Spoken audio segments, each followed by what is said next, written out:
Hello, welcome to Nytheric Horror.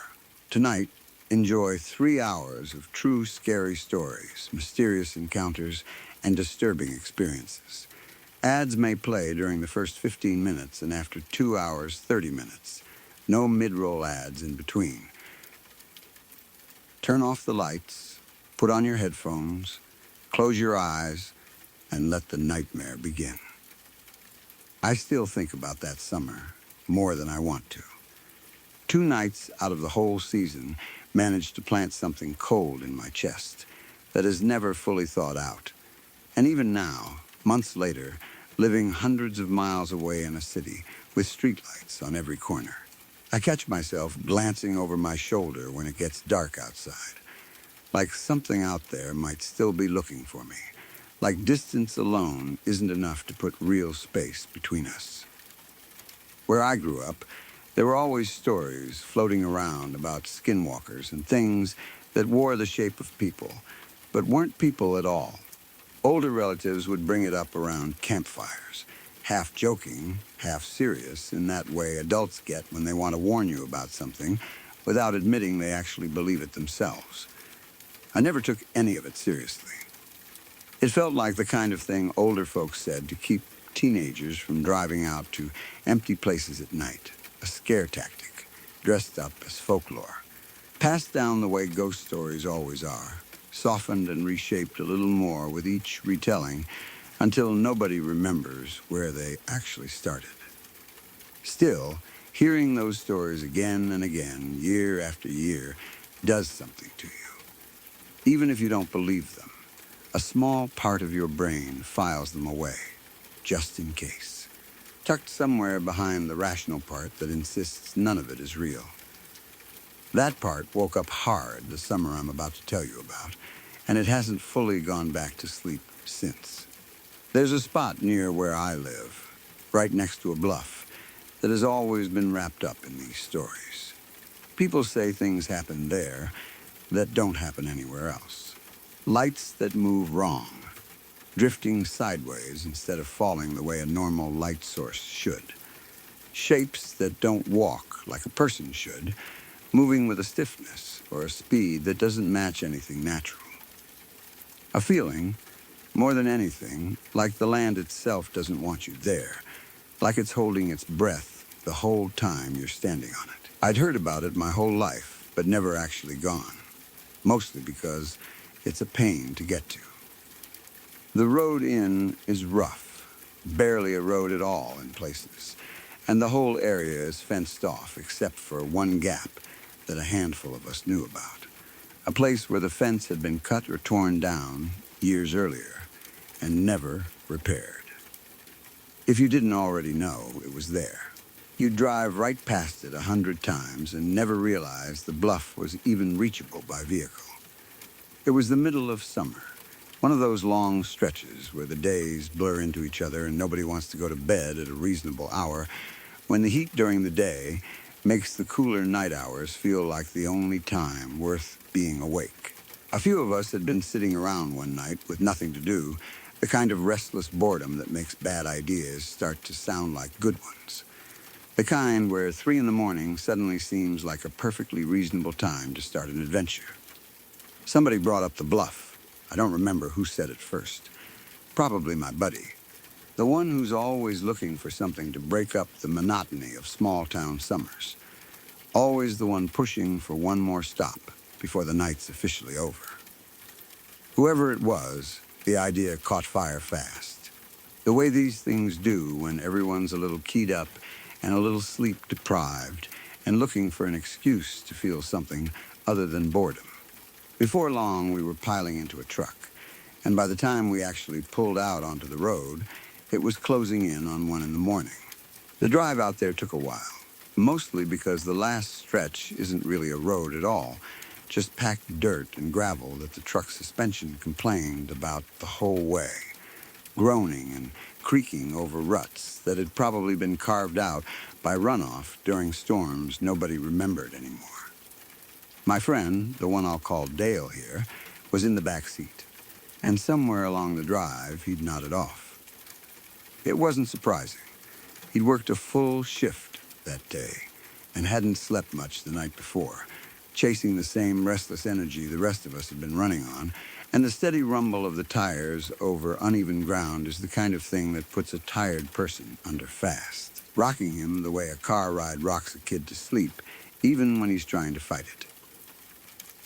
He was slumped against the window, mouth open, completely gone to the world, head bouncing gently every time we hit a rougher patch, while the rest of us talked low and watched the headlights carve out a narrow tunnel of visibility in the dark, the world outside that tunnel reduced to a wall of black. When we reached the gap in the fence, the drivers slowed down to thread the truck through it carefully, since the opening was barely wide enough and there was no room for error without scraping the paint on rusted metal edges that had been curling and sharpening for years out in the weather. The second the front tires crossed onto the other side, something in me shifted.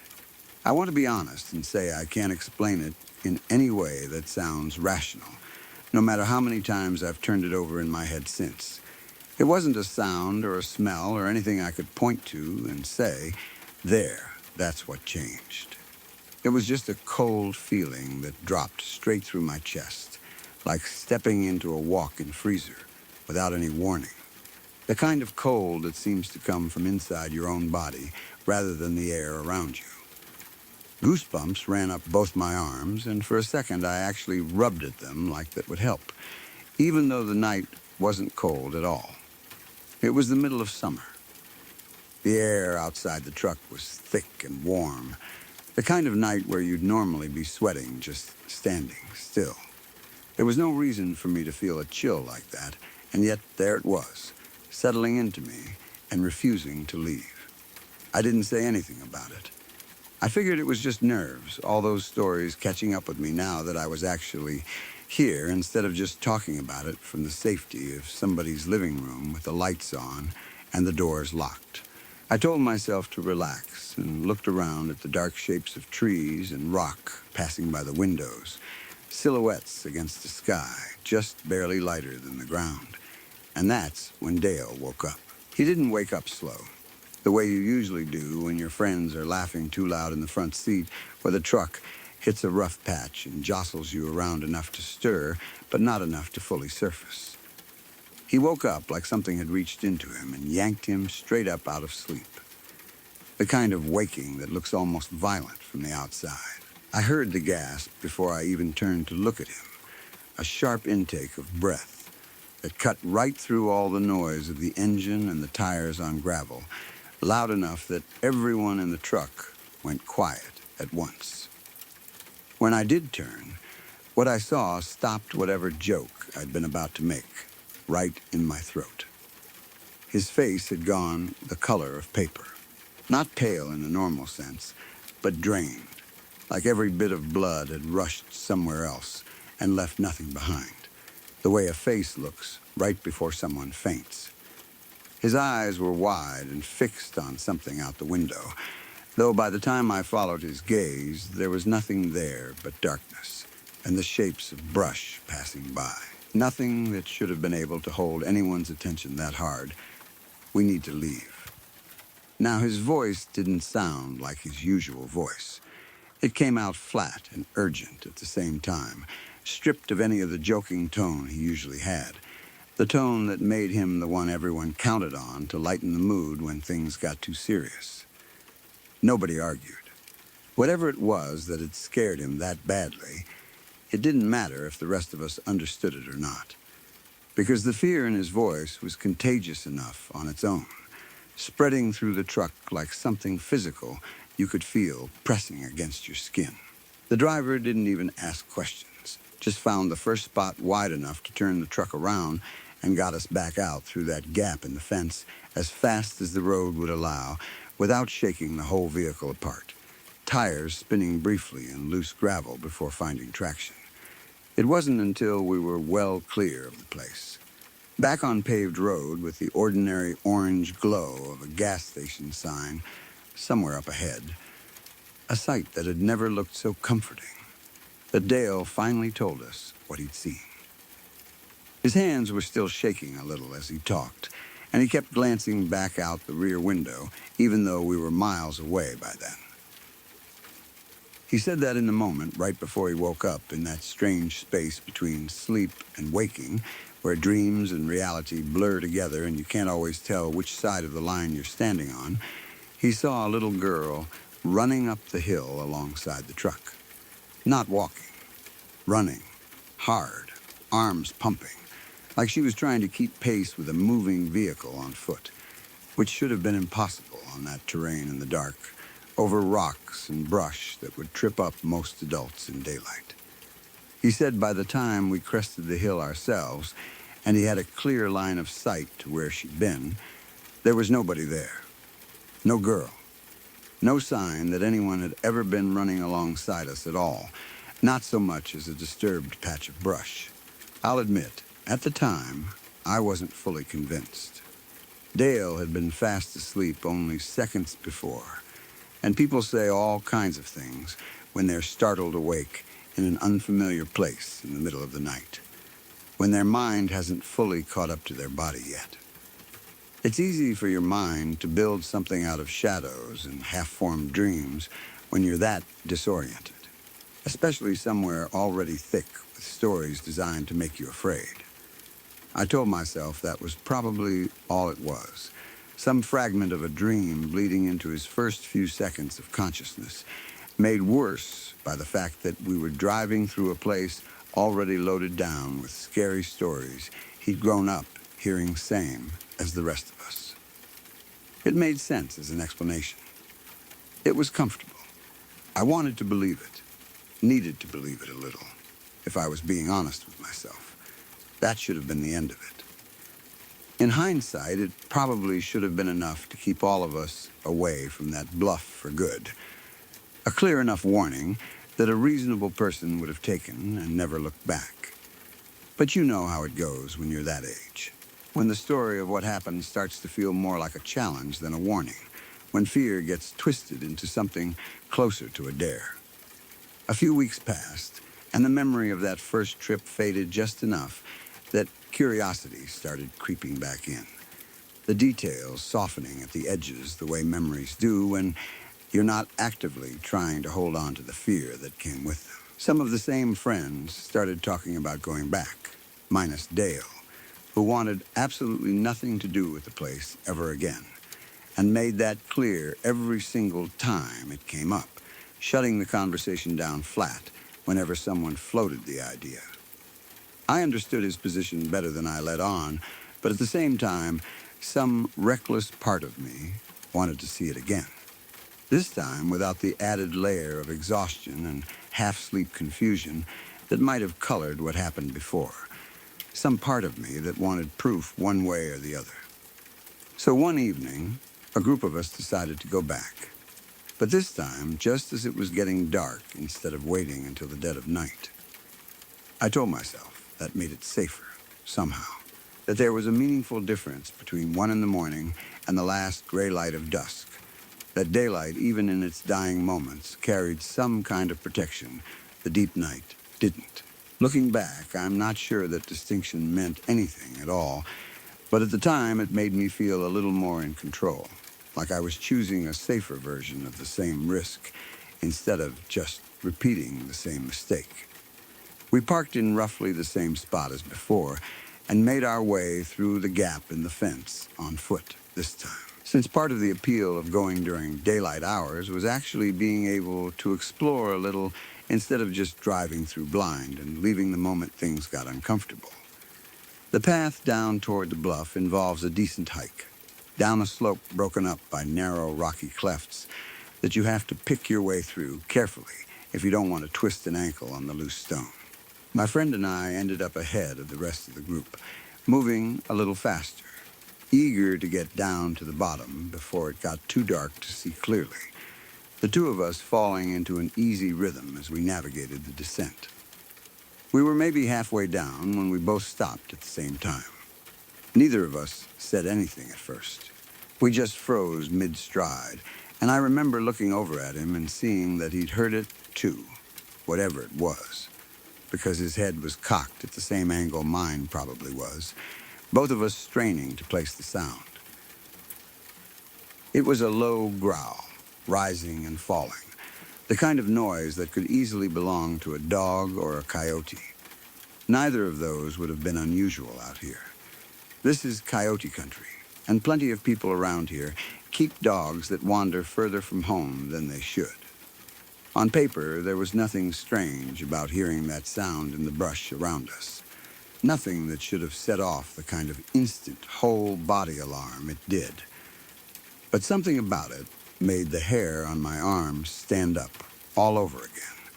The same cold feeling from a few weeks earlier, settling back into my chest like it had never really left, like it had just been waiting under the surface for the right moment to resurface. It wasn't just the sound itself. It was the way it seemed to come from everywhere and nowhere at once, low and steady, without any of the shifting or moving you'd expect from an actual animal wandering through underbrush. The kind of directional confusion that made it impossible to pin down a location, no matter how hard I tried. My friend and I didn't discuss it. We just turned at almost the same instant and started climbing back up toward the rest of the group, moving fast enough that I could feel my own pulse hammering in my ears by the time we reached the top of the slope, lungs burning from the sudden effort. When we got back to where the others were waiting, out of breath, and probably looking as rattled as we felt, we both turned around instinctively to look back down at the spot where we'd been standing only a minute before. I don't know what I expected to see. Maybe nothing. Maybe just the empty slope and the darkening brush and the first hint of stars starting to come out overhead. The ordinary end of an ordinary evening. What we actually saw was a man standing exactly where we had just been. He wasn't moving. He wasn't calling out or waving or doing anything a normal person out for an evening walk might do if they noticed a group of strangers on the trail nearby. No acknowledgement at all that we existed in the same space he did. He was just standing there, facing up the slope toward us, watching, perfectly still in a way that living things generally aren't. Not even the small shifting adjustments a body makes just standing around. Even from that distance, in that fading light, there was something wrong about the stillness of him. A kind of patience that didn't feel human, like he could have stood there for hours without moving a muscle and would have felt no need to. Nobody said a word. Nobody suggested we go down and ask if he needed help or tell him he was on private land. We just turned around, all of us together this time, and walked back to the truck without a single person breaking off to look behind them again. Moving fast, but trying not to look like we were running. Some instinct telling us not to show that kind of fear out loud. I wish I could say that was the last time any of us went back there. I wish the story ended with all of us agreeing, out loud and for good, that the bluff wasn't worth whatever pull it seemed to have on our curiosity. But that's not how it went. Later that same night, after we'd had time to calm down and convince each other that the man was probably just some hiker or a hunter checking traps, somebody suggested we go back one more time, just for a little while, with a few more friends in tow this time. Strength in numbers, somebody said, like that logic actually applied to whatever we were dealing with out there, like more people would make the place any less wrong. This time, it was only me who ended up scared out of my mind. We weren't even planning on getting out of the truck. The idea was just to do some rock crawling, easing the lifted truck over the uneven terrain near the bluff for fun. The kind of aimless recreational driving that passes for entertainment out where I'm from when there's nothing else to do and gas is cheaper than most other forms of fun. I had my head and shoulders out the passenger window, watching the ground ahead so I could call out directions to the driver and keep him from putting a tire wrong on a rock or clipping a tree with a side mirror. It was slow, careful work, the kind that keeps your focus locked tight on what's directly in front of the truck, blocking out everything else around you. That's when I heard it. It was a scream, but calling it just a scream doesn't do it justice. It was the scream of a little girl, high and raw and utterly without restraint, the kind of sound that goes straight through you and settles somewhere behind your ribs, the kind you feel in your body before your mind even finishes processing what it is. It wasn't the playful shriek of a kid messing around, and it wasn't the startled yelp of someone who'd tripped or been surprised by a friend. It was blood-curdling in the most literal sense, a sound that seemed to carry real terror or real pain, and it cut through the low rumble of the engine like it was standing right next to my ear, close enough that for one disoriented second, I actually looked around inside the truck like the sound might have somehow come from in here with us. I flinched so hard, I nearly hit my head on the window frame, pulling myself back inside the cab, heart already slamming before my brain had even caught up to what had scared me. My chest felt tight, breath coming fast and shallow, and I immediately asked everyone else in the truck if they'd heard it too. Nobody had. Not one person. They all just looked at me like I'd said something strange, a few exchanging glances that made my face go hot with embarrassment, and I felt that familiar doubt creeping up, the same instinct that had made me question Dale weeks earlier. I told myself it had to have been in my head, maybe some trick of the wind through the rocks, or a bird, or my own nerves finally catching up with me after everything that had already happened out there. I convinced myself of that explanation hard enough that I almost managed to relax again for the rest of the drive, forcing my breathing to slow, telling myself over and over that it was nothing. Almost later that same night, well after we'd left the bluff behind and were back on solid. Familiar road, windows down, the ordinary hum of tires on pavement replacing the crunch of gravel. The driver brought it up out of nowhere. He said that at the same spot, right around the same time, he'd heard something too. A scream. A little girl's scream, sudden and sharp, and gone before he could even be sure he'd actually heard it. He hadn't said anything at the time because he was focused on driving over rough terrain and didn't want to distract himself. Didn't want to admit out loud that something had rattled him while he needed to keep his attention on the road, but it had stuck with him the same way it had stuck with me, enough that he brought it up completely unprompted, hours later, like it had been sitting in the back of his mind the whole drive home, waiting for the right moment to finally come out into the open.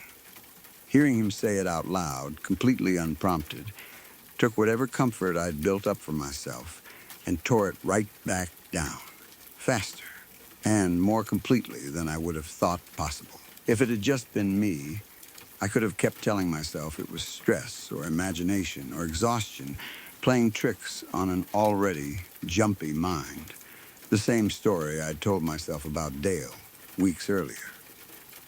But hearing someone else describe the exact same sound at the exact same place, without either of us leading the other into agreeing, without any conversation beforehand that could have planted the idea, made it real in a way I couldn't argue myself out of anymore, no matter how hard I tried over the following days.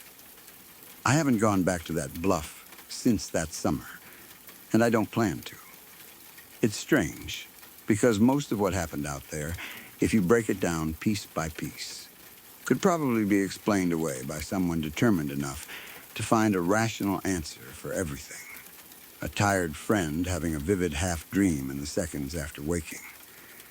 A stranger out for an evening walk who happened to be standing in an unsettling spot at an unsettling moment, minding his own business, same as anyone else out there. An animal call that got distorted by rock formations and open air until it sounded almost human. The kind of acoustic trick that happens in canyon country more often than people realize. I know all of that. I've told myself all of that, more than once, lying awake trying to talk myself back down to something manageable, something I could file away and forget about. But knowing the explanations doesn't change how my body reacts every single time I drive anywhere near that area now, even on the main road, even in broad daylight, with the windows up and music playing loud enough to fill the silence. Something in me locks up. Some old animal part of my brain that doesn't care about logic or rational explanations, that just remembers the cold feeling that dropped through my chest the second we crossed through that fence, and the sight of Dale's face gone white with fear before he'd even finished waking up, and the stillness of that man standing exactly where we had just been, watching us the way nothing living should be able to watch. And that scream, that one impossible scream, confirmed independently by someone who had no reason to lie about hearing the exact same thing I did, at the exact same place, at the exact same time. I don't know what's out there at that bluff. I'm not sure I want to know, not really, not in any way that would require going back to find out. I just know that some places seem to hold on to something. Whether it's memory or energy or nothing you can put a real name to, some residue left behind by whatever happened there long before any of us were born.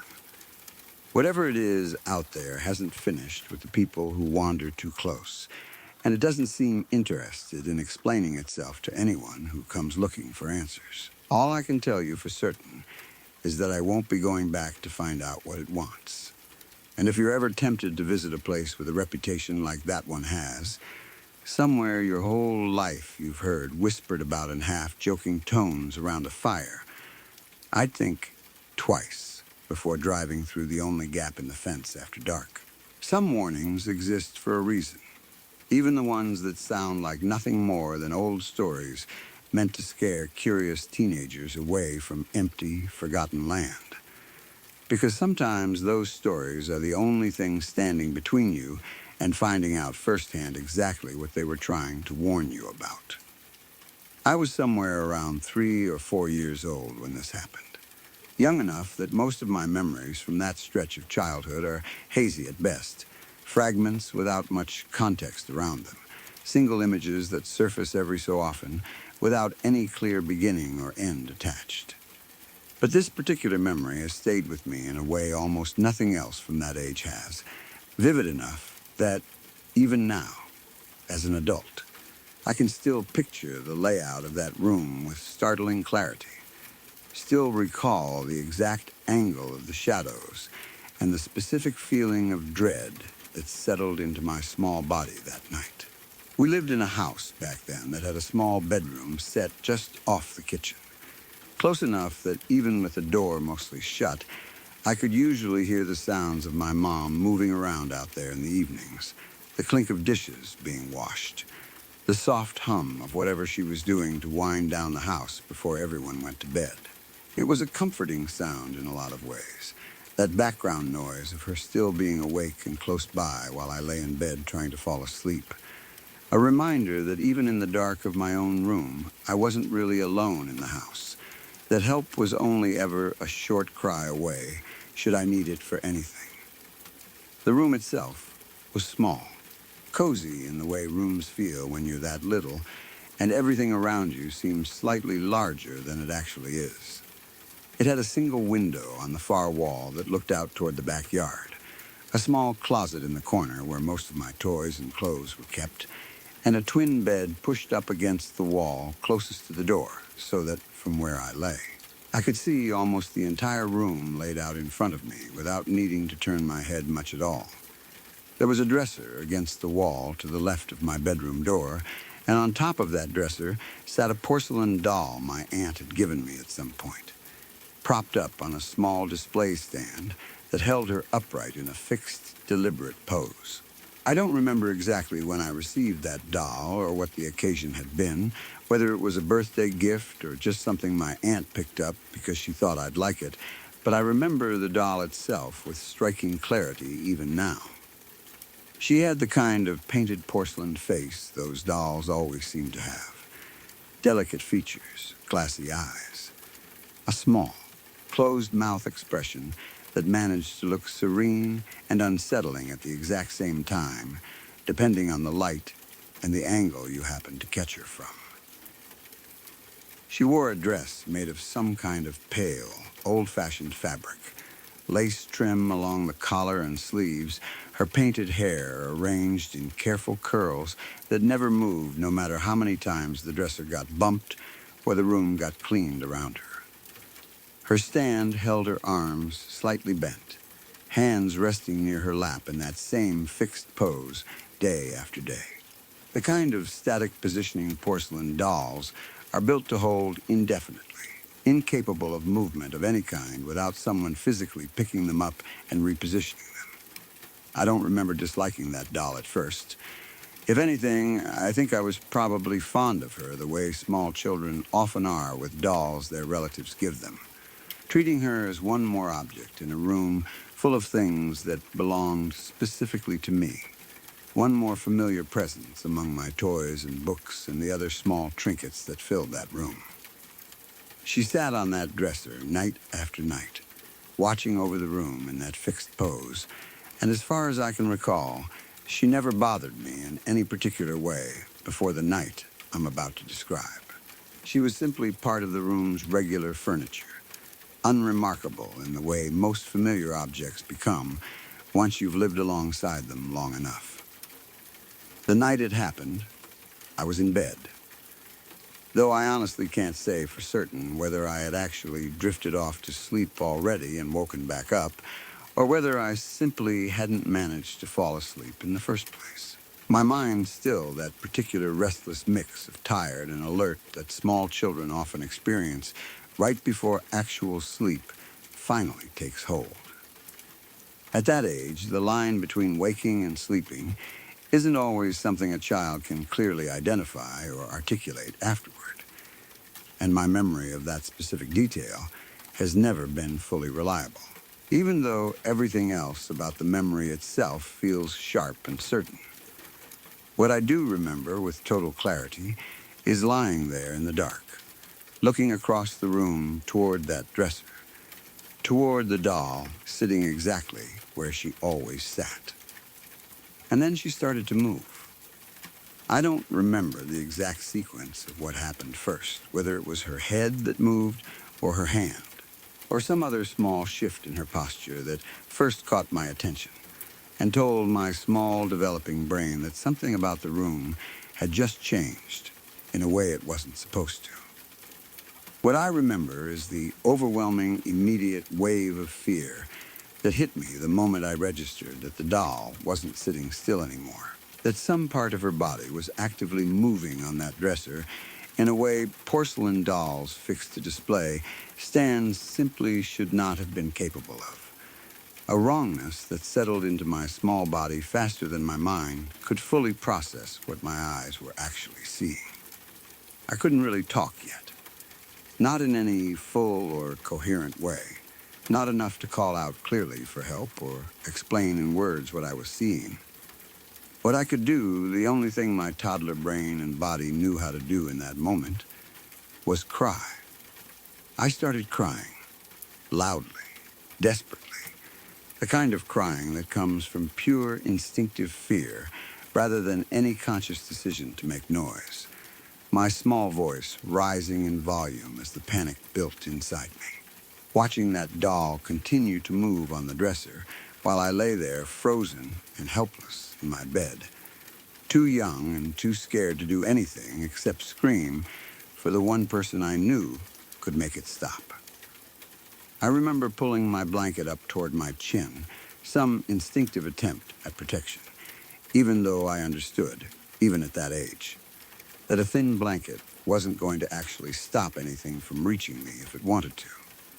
My eyes never left that dresser the entire time, fixed on the doll even as tears blurred my vision, some part of me convinced that looking away would make whatever was happening even worse.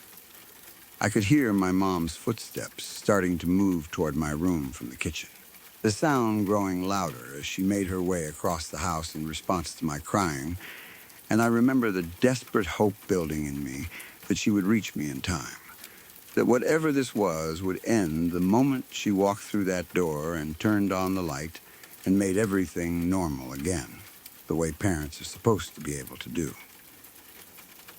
Every second before that door opened felt impossibly long. Stretched out in that particular way, time distorts itself when you're a small child in the grip of genuine terror, waiting for the one person who could fix everything to finally arrive. Right before she reached the door, right before that handle turned and the hallway light spilled into my dark bedroom, the doll lifted her small porcelain hand up to her painted mouth. It was a small, deliberate motion, unmistakable even to a 3 or 4-year-old who couldn't yet form full sentences to describe it. She was shushing me, her tiny hand pressed against her lips in that universal gesture that means quiet. Be still. Don't say anything.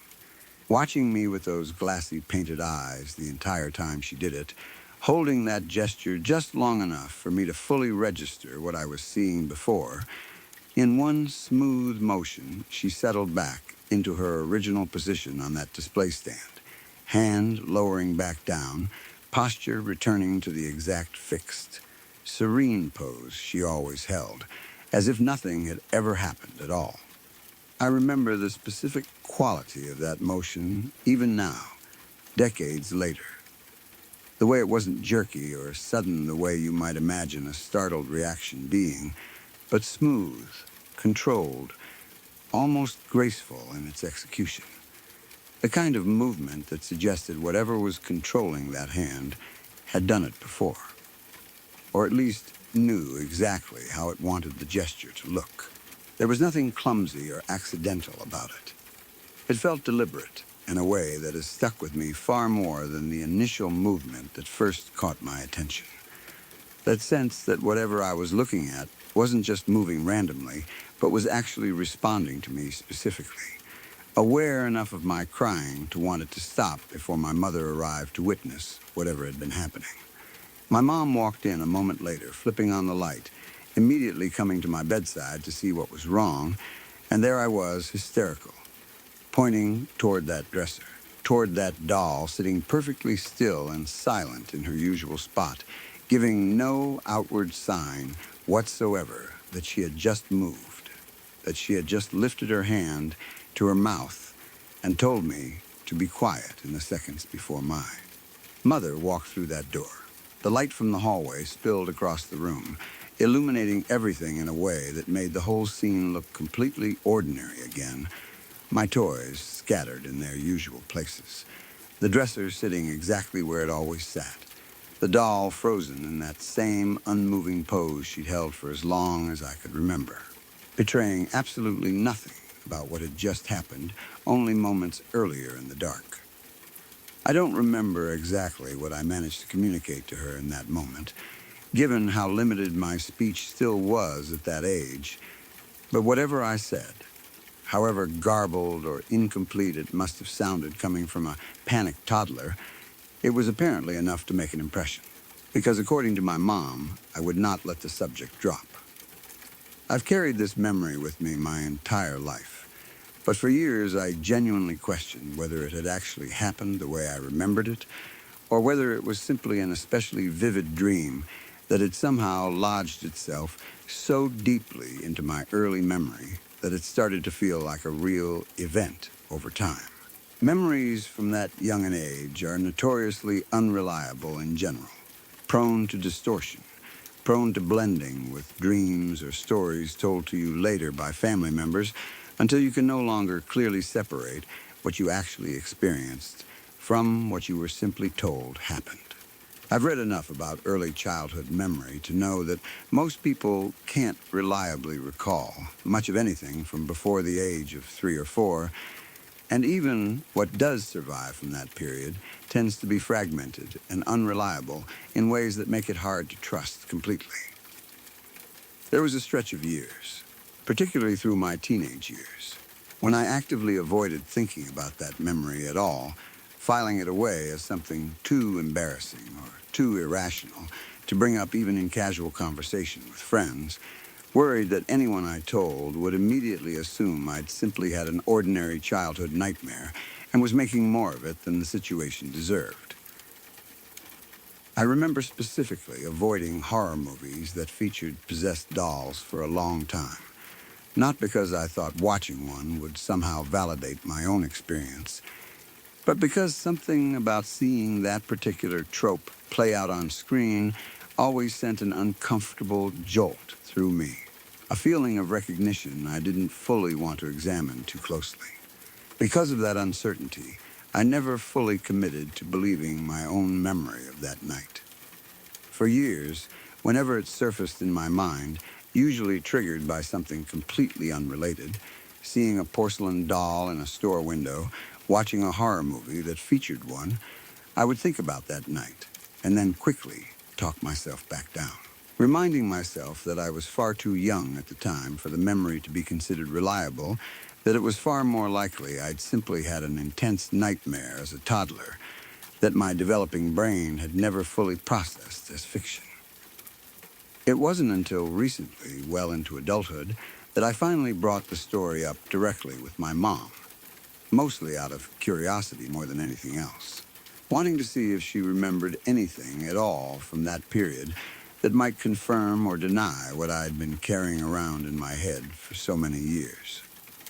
We were sitting together one evening, the kind of relaxed conversation that drifts naturally from one topic to another without much planning, and something in the conversation reminded me of that old memory, and I decided, almost on impulse, that I finally wanted to know whether any part of it was actually real. I told her the whole story as I remembered it, the small bedroom off the kitchen, the porcelain doll on its stand, the crying, the hand moving to the mouth in that unmistakable shushing gesture right before she walked through the door. I fully expected her to have no memory of any of it, or at best some vague recollection of me having nightmares as a small child, nothing specific enough to actually confirm the details I was describing. Instead, she remembered it immediately, and with far more clarity than I expected, given how much time had passed. She confirmed the bedroom, confirmed the doll, confirmed that I used to sleep in that room while she stayed up doing things in the kitchen, close by. I watched her face as she spoke, half expecting to see some hesitation or uncertainty creep in as she tried to recall details from so many decades earlier, but there was none of that. She spoke about it with the same clarity she might have used to describe something that happened last year, not something buried nearly 3 decades in the past. But what genuinely startled me was what she told me next, something I hadn't remembered myself at all until she brought it up. She said that after that night, I became adamant, in whatever limited toddler vocabulary I had available to me at the time, that the doll needed to be removed from my bedroom entirely. Not just moved to a different spot on the dresser, not turned around or covered up, but taken out of the room completely. Somewhere I wouldn't have to look at her or sleep anywhere near her ever again. She told me I wouldn't calm down, wouldn't settle back into bed, wouldn't stop pointing at that dresser and crying until she actually picked the doll up herself and carried it out of my room. And that even after doing that, it took a long while before I was willing to go back to sleep that night. She said I kept looking toward the doorway, toward the space where the dresser sat, as if I was still watching to make sure the doll wasn't somehow going to come back into the room on its own. She told me this without any real dramatic weight to her voice, simply recalling it the way you'd recall any specific, clear memory of your child having a rough night. But for me, sitting there, listening to her, confirmed details I hadn't even mentioned to her myself. Hearing her independently recall the exact demand I'd apparently made as a barely verbal toddler, the whole conversation landed very differently than I expected it to. She also mentioned, almost as an afterthought, that she remembered being a little surprised at the time by just how specific and insistent I'd been about it, given how young I was and how limited my ability to communicate still was at that age. Most toddler fears, she said, tended to be vague and easily redirected. A quick reassurance or a nightlight, usually enough to settle most nighttime anxieties. This had been different, she told me. More focused and more stubborn than the ordinary fears I'd expressed about other things around that same age. Persistent enough that she'd actually followed through and permanently relocated the doll rather than simply promising me she would and hoping I'd forget about it by morning the way parents sometimes do with a toddler's passing complaints.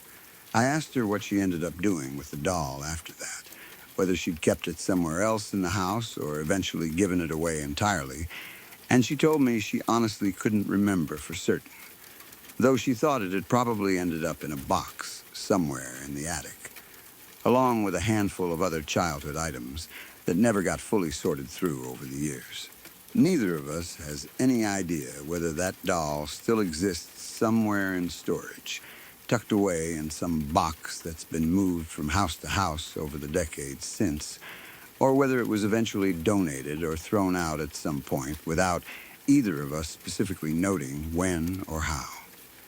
It's one thing to carry around a vague, uncertain memory from early childhood that you've spent years quietly dismissing as a probable nightmare. It's another thing entirely to have that memory independently corroborated by the one other person who was actually present in the house that night. Someone with no reason to embellish or invent details to match a story I'd only just told her for the first time as an adult, decades after it had supposedly happened. My mom had no way of knowing beforehand what specific details I was going to describe.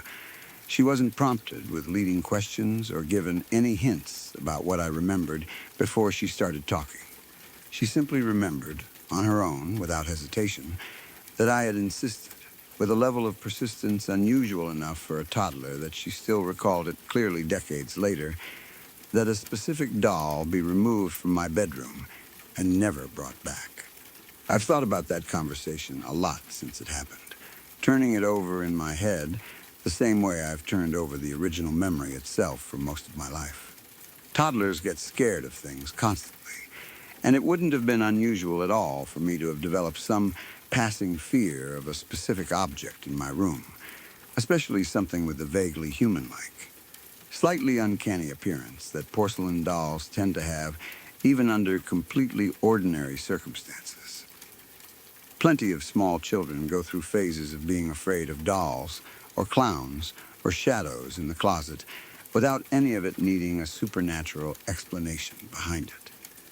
I've tried holding on to that rational framing as much as I can, tried to remind myself that a toddler's fear response doesn't require an actual moving doll to explain itself, that plenty of children develop intense, specific aversions to objects for reasons that have nothing to do with anything genuinely paranormal happening in their rooms at night. I've also considered, more than once over the years, whether some combination of half-sleep and shadow could have played tricks on my young mind that night, whether a shift in the hallway light as my mom approached could have created some fleeting illusion of movement that my developing brain interpreted as something far more deliberate than it actually was. It's possible. I try to hold space for that possibility honestly, rather than simply committing myself fully to the more unsettling interpretation just because it makes for a better story. But even accounting for all of that, even granting every reasonable, boring explanation available, I still can't quite shake the specific detail of that hand movement, the shushing gesture, so precise and so deliberate that it doesn't feel like something a toddler's imagination would invent on its own out of nothing. Small children have nightmares about monsters, about the dark, about vague, shapeless fears without clear form or intention behind them. They don't typically dream up such a specific human gesture attached to an inanimate object, a gesture that requires understanding the concept of asking someone to be quiet, requires the doll to have some kind of awareness of my crying, and a deliberate intention to stop it before my mom arrived. That level of specific, purposeful detail has always felt different to me than an ordinary nightmare would, even though I fully recognize how unreliable my own perception of that difference might actually be, given how young I was and how much time has passed since. I've been scared of dolls ever since that night, an aversion that has followed me all the way through childhood and into adulthood, one of those specific, targeted fears that never really faded the way a lot of childhood anxieties eventually do. I can't walk past a display of porcelain dolls in an antique store without feeling a small, crawling discomfort settle over me. Can't sit in a room with one propped up and watching from a shelf without my eyes drifting back to it every few minutes. Some old, buried part of me still half expecting to catch it moving if I look away for too long. Friends who know about this particular fear of mine have occasionally tried to tease me about it over the years, buying novelty dolls as gag gifts or leaving one somewhere they know I'll find it unexpectedly. And every single time, without fail, my reaction is instant and visceral in a way that surprises even me, given how many decades have passed since that original night in that small bedroom off the kitchen. I've tried explaining it to people over the years, tried to describe why a simple porcelain doll can send that particular jolt of adrenaline through me when other people barely register them as anything worth a second glance. And I've never quite managed to put it into words in a way that captures how deep that particular fear actually runs. I don't know what actually happened to me that particular night so long ago. I'll probably never know for certain, given how young I was and how unreliable memory from that age is generally understood to be. But I do know that my mother, independently, without any prompting from me, remembers me demanding that doll be removed from my room with a persistence unusual enough that she still recalls the specific details of it decades later. And I know that whatever I actually saw or dreamed that night left a mark deep enough that I've never once, in all the years since, been able to look at a porcelain doll without that same old flicker of dread rising up in me. The same instinctive certainty that if I watched long enough, closely enough, I might just catch one of them moving again. Sometimes I wonder what would happen if I ever came across that specific doll again, wherever she ended up after leaving our house all those years ago. Whether some part of me would immediately recognize her even after all this time, even if she'd been packed away in a box somewhere for decades, forgotten and untouched. I don't think I'd want to find out. Some questions, I've come to accept, are better left exactly where they are, tucked away alongside a childhood memory I still can't fully explain, and probably never will. When I was about 8 or 9 years old, I was already the kind of kid who was afraid of pretty much everything. Dark hallways, strange noises, the shapes shadows made on my bedroom wall when a car passed by outside, all of it terrified me in a way that probably seemed excessive to everyone else in my family. I want to say I grew out of that fear eventually. That, becoming an adult, somehow smoothed it all away, but honestly, I still carry a lot of it with me even now, decades later. Whatever happened that night, and I'm about to tell you exactly what that was, only made things worse, cementing a kind of low-grade unease about my own house that never fully went away no matter how many years passed. Our house was a fairly ordinary one, the kind you'd find in any quiet neighborhood, nothing special about it in the daytime.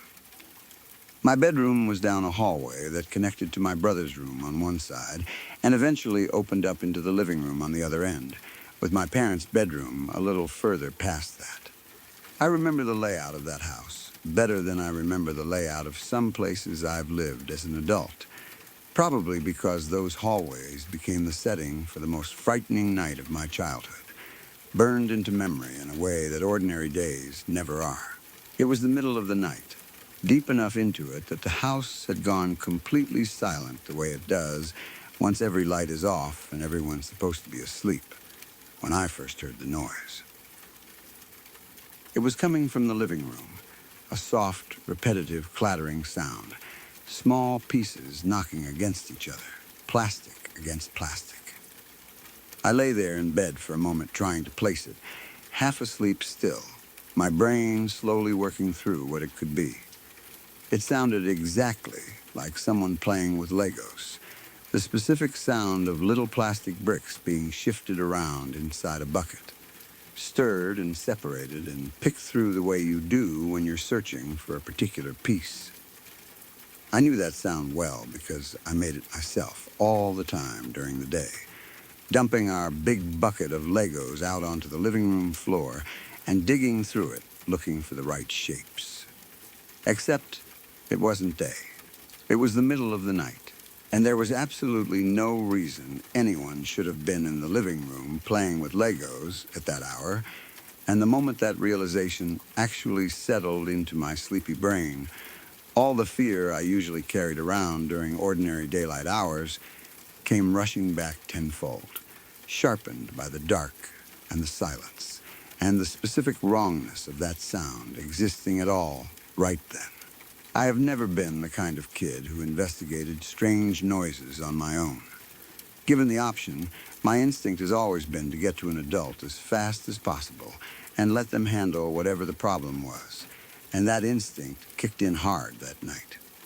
I threw back my blankets and scrambled out of bed, not even bothering to think too hard about what I was doing, just moving on, pure reflex, driven by the kind of fear that doesn't leave much room for logical thought. My plan, as much as I had one, was to get to my parents' room as fast as possible, and the fastest way there meant passing right by my brother's bedroom along the same hallway. I glanced into his room as I passed, some instinct telling me to check if he was awake too, if maybe he'd want to come with me, or if maybe he was already up and that's who was making the noise in the living room. He wasn't. He was completely out, sound asleep in the exact position kids sleep in when they haven't got a single worry in the world, blankets twisted around him, breathing slow and even. Seeing him there, so peacefully unaware of anything happening in the rest of the house, only made the whole situation feel stranger and more isolating, like I was the only person in the entire house who knew something was wrong. I kept moving down the hallway, past his door, toward my parents' room at the far end. I didn't stop to think about whether the noise in the living room could see me or hear me moving through the hallway. I just wanted to get to my parents as fast as my legs could carry me. That particular kind of urgency that only makes sense when you're a scared kid in the dark, trying to get to the people who are supposed to keep you safe. I burst into their room and didn't even bother trying to be quiet about it.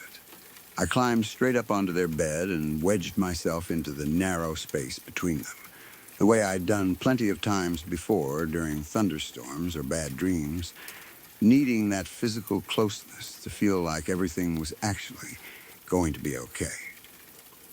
I tried to wake them both up, shaking at my mom's shoulder, whispering that there was a noise, that something was in the living room, that I needed them to come check. My parents, and I say this with all the affection of an adult, looking back rather than the bitterness of an 8-year-old, were not exactly at their best in the middle of the night. They mumbled something about it being nothing, about how I needed to just go back to sleep, barely surfacing from their own sleep long enough to register what I was even saying before drifting right back under.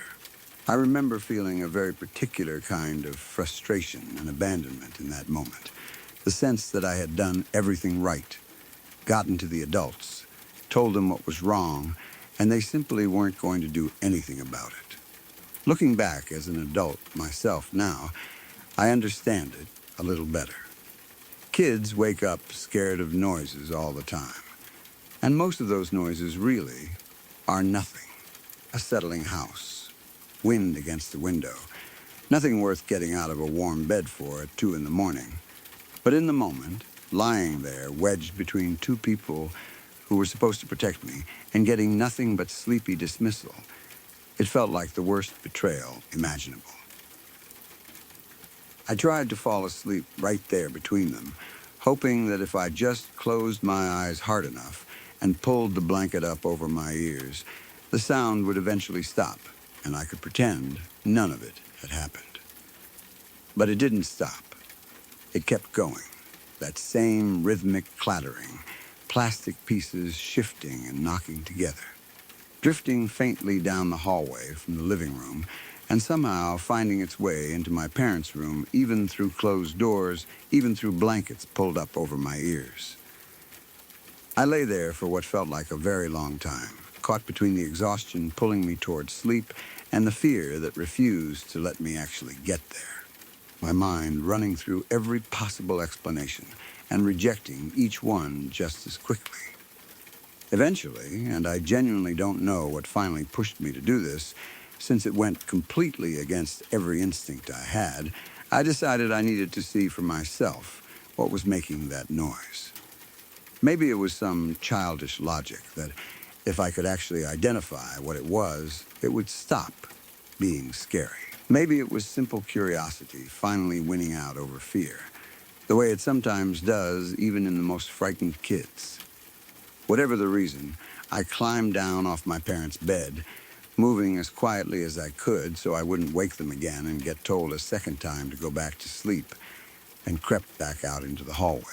The hallway felt so much longer at that hour than it ever did during the day, stretching out ahead of me in the dark, familiar shapes turned strange and uncertain by the absence of light. I moved slowly, one hand trailing along the wall for balance and reassurance, my bare feet silent against the floor, every nerve in my body on high alert, straining to listen for any change in that sound up ahead. It never stopped. The whole way down that hallway, I could hear it getting steadily louder, more distinct, the unmistakable clatter of small plastic pieces being sifted through, over and over, patient and unhurried. When I reached the end of the hallway, where it opened up toward the living room, I stopped at the corner of the wall, the very edge of it, using it as a kind of shield between myself and whatever was around that corner. I remember pressing myself against that wall, heart pounding so hard I could feel it in my throat, working up whatever small amount of courage I had left in my 8-year-old body to actually lean out and look. I finally peeked around that corner into the living room. What I saw made me nearly lose control of my own body right there in the hallway. There was a kid sitting on the floor of my living room, back turned toward me, facing away in the direction of the couch. He looked chubby, round-shouldered, sitting cross-legged or kneeling, I couldn't quite tell in the dim light, in front of our big bucket of Legos, which had been tipped over onto the floor. His hands were moving through the pile, stirring it, sifting through the pieces the exact same way I did during the day when I was hunting for a specific brick. Except there was something deliberate and strange about the rhythm of his movements. Something that didn't match the careless, distracted way a kid actually plays. And in one of his hands, I remember seeing what looked like a pen, held the way you'd hold it if you were using it to poke through the pieces instead of just using your fingers, stirring the Legos with the tip of it, like he was searching for something specific among all those pieces. Methodical in a way that felt wrong even to my 8-year-old brain that didn't fully understand why. I did not know this kid. He wasn't anyone from school, wasn't a cousin or a neighbor, or anyone I recognized even from the back. There was no reason for any child to be sitting in my living room at whatever hour of the night it was, playing with my Legos, and the wrongness of the whole scene hit me all at once. A wave of pure, undiluted terror, unlike anything I'd felt before in my young life. I don't remember consciously deciding to run. My body just did it on its own, spinning away from that corner and bolting back down the hallway toward my parents' room faster than I think I had ever moved in my entire life up to that point. I don't remember passing my brother's door again, don't remember any part of that return trip in detail.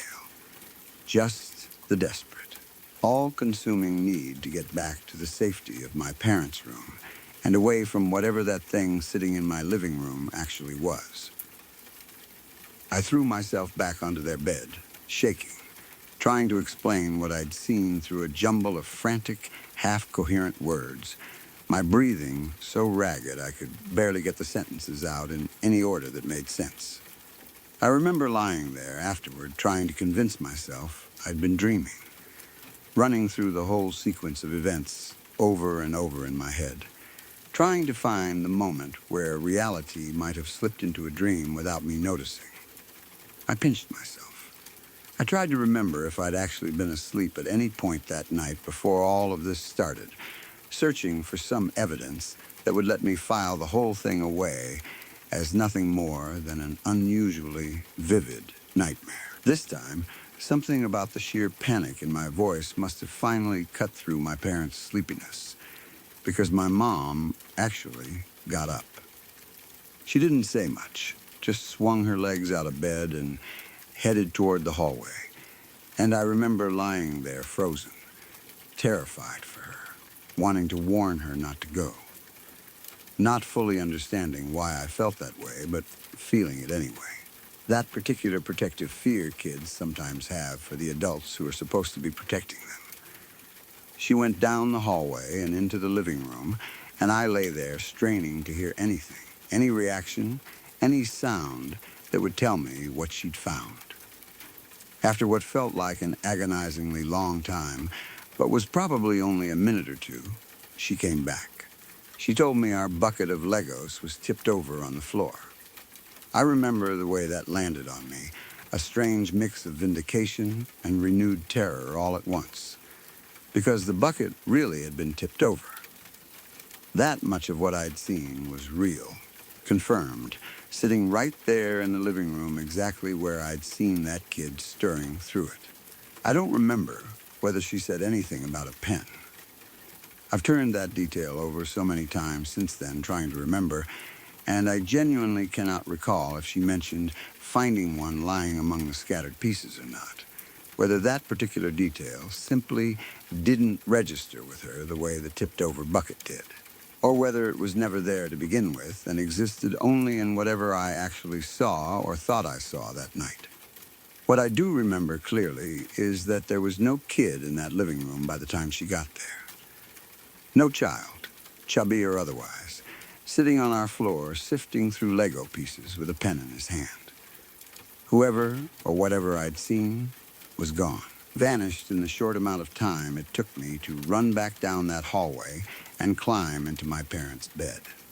With no back door left open, no window disturbed, nothing to explain how a strange child could have gotten into our house and then gotten back out again in that narrow window of time, without anyone hearing a door or a window or footsteps of any kind. I kept waiting for her to come back with some kind of ordinary explanation. A raccoon that had somehow gotten in, one of the neighborhood cats that sometimes wandered onto our porch, anything at all that would let this feel like a normal, solvable mystery, instead of whatever it actually was. She didn't have anything like that to offer me.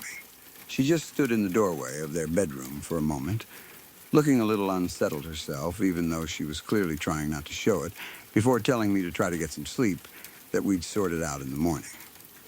I didn't sleep much the rest of that night, even wedged safely between my parents with the hallway light left on at my insistence, something they agreed to without much argument, which in itself told me they weren't quite as unbothered by the whole thing as they wanted me to believe. I lay there, staring at the ceiling, replaying that image over and over in my mind, the rounded set of his shoulders, the slow, patient way his hand moved through the pile, the pen held steady, dipping and stirring like he had all the time in the world and nowhere else to be. I kept waiting to hear that sound start up again somewhere in the house, some new clue that he'd moved on to another room, but the house stayed completely silent for the rest of that night. Quiet in a way that felt almost as unsettling as the noise itself had been. In the days right after it happened, I remember watching my parents closely, trying to gauge whether they were actually taking any of it seriously or just humoring me until I stopped bringing it up. My dad, in particular, seemed to want the whole thing filed away as quickly as possible. The kind of dad who preferred practical explanations to anything that couldn't be easily solved with a flashlight and a quick check of the doors and windows. He walked the perimeter of the house himself the next morning, checking every lock, every latch, looking for any sign that someone had actually broken in during the night. He found nothing. No forced entry, no broken screen, no window left cracked open that a small child could have slipped through. Every door was locked, exactly the way it had been when they'd gone to bed. That should have been reassuring, I think, evidence that no actual living child had wandered into our house and then wandered back out again undetected.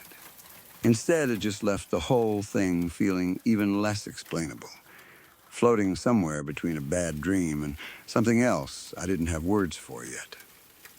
My brother, when I finally worked up the nerve to tell him what had happened the next day, reacted about the way you'd expect an older sibling to react, which is to say he didn't believe a word of it and spent the next several days making jokes about it whenever the opportunity came up. He'd creep up behind me while I was playing and mutter something about the Lego boy coming back, just to watch me jump, laughing every single time it worked, which it always did. I don't think he meant anything cruel by it.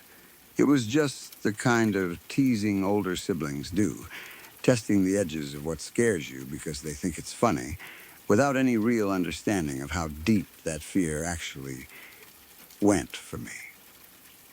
I never told him how much it actually bothered me, mostly because I knew it would only make the teasing worse. So I just learned to laugh along with it on the outside, while quietly avoiding that corner of the hallway whenever I could manage it. For a long stretch after that, I refused to go into the living room by myself once it got dark outside. If I needed something from in there after the sun went down, a book I'd left on the couch, a toy I wanted before bed, I would ask one of my parents or my brother to come with me, making up some excuse if I didn't want to admit the real reason. I remember standing at that same corner of the hallway more times than I could count over the following months, working up the nerve to actually walk through it, half convinced every single time that if I looked quickly enough around that edge, I'd catch sight of that same round-shouldered shape sitting there again, patient and unbothered, sifting through something that didn't belong to him. We kept that same bucket of Legos for years afterward, and I want to say I eventually got back to playing with them the way I had before. But honestly, something about them never quite felt the same again. Every time I dumped that bucket out onto the living room floor and started digging through the pieces looking for something specific, I couldn't help but think about that other set of hands doing the exact same motion in the dark, methodical and unhurried, stirring through the same pieces with the tip of a pen instead of fingers.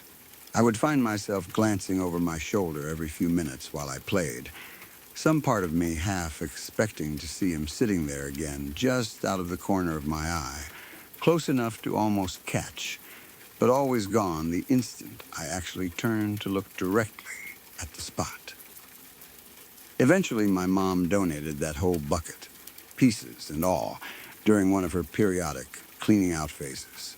And I remember feeling an odd sense of relief when it finally left the house, like some small piece of that night had finally been carried away along with it, out the front door and into someone else's garage sale pile, no longer sitting there in our living room as a permanent reminder of what I'd seen.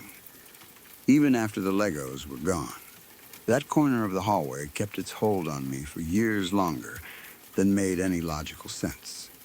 I would take the long way around through the kitchen rather than walk past it after dark, inventing small excuses to myself about needing a snack or wanting a glass of water, anything that let me avoid that particular stretch of hallway without having to admit out loud that I was still scared of it.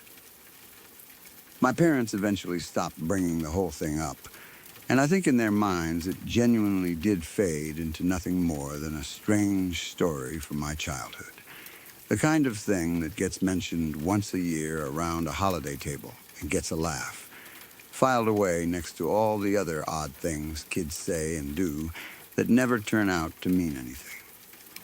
I never corrected them. I never told them how long it actually took me to feel normal in that living room again. How many nights I lay awake straining to hear whether that clattering sound might start up somewhere else in the house. I've thought about that night more times over the years than probably makes sense for something that happened for maybe 10 or 15 minutes total when I was 8 or 9 years old. I've turned every detail over so many times trying to find some explanation that would let me file it away neatly, the way my parents eventually did, as nothing more than an overactive imagination working overtime on a scared kid in the middle of the night. Sometimes I nearly manage it. I'll go weeks, months even, without thinking about it at all. And then something small will bring it rushing back. A house creaking at night, the specific sound of small plastic pieces knocking together, and I'm right back there again, 8 years old, frozen at that corner of the wall, working up the nerve to look. What still gets me the most, even now, is that tipped-over bucket. If it had just been a noise, something I heard and got scared of and never actually investigated, I think I could have convinced myself over the years that it really was nothing. Some ordinary house sound my sleepy, anxious brain had built into something much bigger than it actually was. But I saw that bucket knocked over with my own eyes before I ever told anyone what had happened. And then my mother went and found it exactly where I said it would be, tipped over on the floor with the pieces scattered exactly the way I'd seen them from around that corner. That's the part I've never been able to explain away, no matter how many times I've tried, no matter how many rational, comforting stories I've told myself about dreams and childhood imagination in the years since. Something in that living room moved those Legos that night, and whatever it was gone by the time anyone but me ever got a look at it. I never heard that noise again after that night. Not exactly like that. Not that same rhythmic clattering coming from an empty living room in the deep hours of the night. But for years afterward, I couldn't walk past that corner of the hallway after dark without my whole body tensing up, without some part of me expecting to look around it and see that same round-shouldered shape sitting there again, back turned, patiently sifting through something that didn't belong to him, with a pen held steady in one small hand. Even now, decades later, sitting in houses that have nothing to do with that one, I still feel a flicker of that same old fear whenever I hear a sound I can't immediately place coming from another room late at night. Some instinct built that night that never fully went away.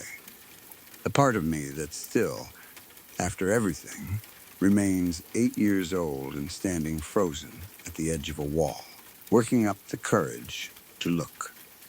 This will probably get lost among a lot of other stories, but I want to share it anyway, because it's stayed with me clearly enough over the years, clearer than almost anything else from that entire stretch of my childhood, that I think it deserves to be told properly at least once.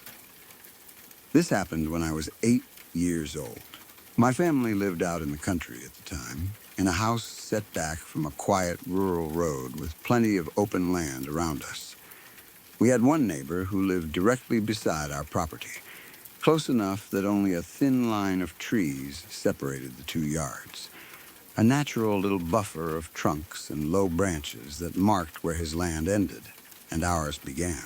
Beyond him, the nearest other neighbors in any direction were roughly 2 kilometers away in every direction, which gives you a real sense of just how isolated that stretch of road really was for a family living out there. It wasn't the kind of place where you'd ever see headlights passing by after dark unless it was someone who actually lived out there themselves. heading home from work or into town for something. Our house itself was a fairly modest single-story home. Nothing especially remarkable about its layout or design, the kind of practical country house built more for function than for style. My bedroom sat toward the side of the house that faced our neighbor's property. My window looking directly across that thin stretch of trees toward his yard and beyond it his driveway where that lamp stood. I'd spent my entire childhood up to that point in that same room, familiar with every creak in the floorboards and every quirk of the walls, comfortable there in the way any kid grows comfortable with the one bedroom they've always known. That neighbor had a single street lamp installed in his yard, the kind some rural properties put up purely for practical reasons, giving a bit of visibility around a driveway or a barn at night when there's no other lighting for miles. Our road itself had no actual streetlights running along it at all, nothing provided by the county or whoever maintained that stretch, which meant his single yard lamp was the only artificial light visible anywhere along our entire road once the sun went down. It stood out sharply against the surrounding darkness, a single glowing point in an otherwise pitch-black landscape once night properly set in. That lamp ran on a timer, clicking on automatically at around 8 in the evening and staying lit until roughly 1 in the morning, at which point it would shut off just as automatically as it had switched on hours earlier. Even just knowing that lamp existed used to unsettle me a little as a kid, which probably sounds strange given that a working light source should, in theory, feel more comforting than frightening in the middle of nowhere. But the light shone directly into my bedroom window from that angle, close enough and positioned just right that it cast a steady glow across my room every single night once it clicked on. The thin line of trees separating our two properties sat directly between that lamp and my window, which meant their branches through shifting. Shadowy shapes across my bedroom wall for those 5 hours, the light stayed lit each night. Sometimes those shadows didn't bother me at all. I'd lie there watching them sway gently whenever a breeze moved through the branches outside, nothing more than ordinary tree shapes flickering across an ordinary wall, easy enough to recognize for exactly what they were. Other nights, for no particular reason I could ever pin down, those same shadows would genuinely scare me, my imagination running ahead of itself and turning ordinary branch shapes into something that felt vaguely threatening in the dark. But no matter how unsettled they occasionally made me feel, they were always, without exception, just shadows. Recognizable tree shapes, shifting the way tree shapes naturally shift outdoors.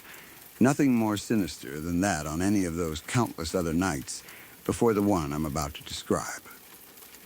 This particular night, though, was different from all of those other nights in a way I've never fully been able to explain. Not then and not now, all these years later. I was lying in bed, unable to fall asleep, twisting and turning under my blankets the way restless kids often do on nights when sleep simply refuses to come, no matter how tired you actually are. At some point during all that restless shifting, I ended up lying flat on my back, staring straight up at my bedroom ceiling instead of at the wall where those familiar tree shadows usually appeared. And there, on my ceiling, was a face. It wasn't an elaborate or detailed face, nothing that looked like it had been carefully or deliberately drawn. It was crude, made up of simple, roughly formed shapes, something that genuinely looked like it had been cast there by light passing through my window. The same basic principle behind those familiar tree shadows on my wall, except this time forming something that unmistakably resembled a face rather than random branch patterns. I remember staring at it for a moment, my first instinct being to explain it away exactly the way I always explained away the shadows on my wall, some trick of light and branches combining just right to accidentally form something that resembled a face. Nothing more meaningful than an odd coincidence of shapes. My eyes traced over it slowly at first, half expecting it to shift or dissolve the way an ordinary shadow might if I blinked or looked away and back again. It didn't. The shape held perfectly still, fixed there on the ceiling directly above my bed, its proportions oddly consistent in a way that felt different from the loose, shifting quality of the tree shadows I was used to. Something about its stillness registered as wrong before I'd even consciously worked out why, some instinctive part of me picking up on the difference before my rational mind caught up to it.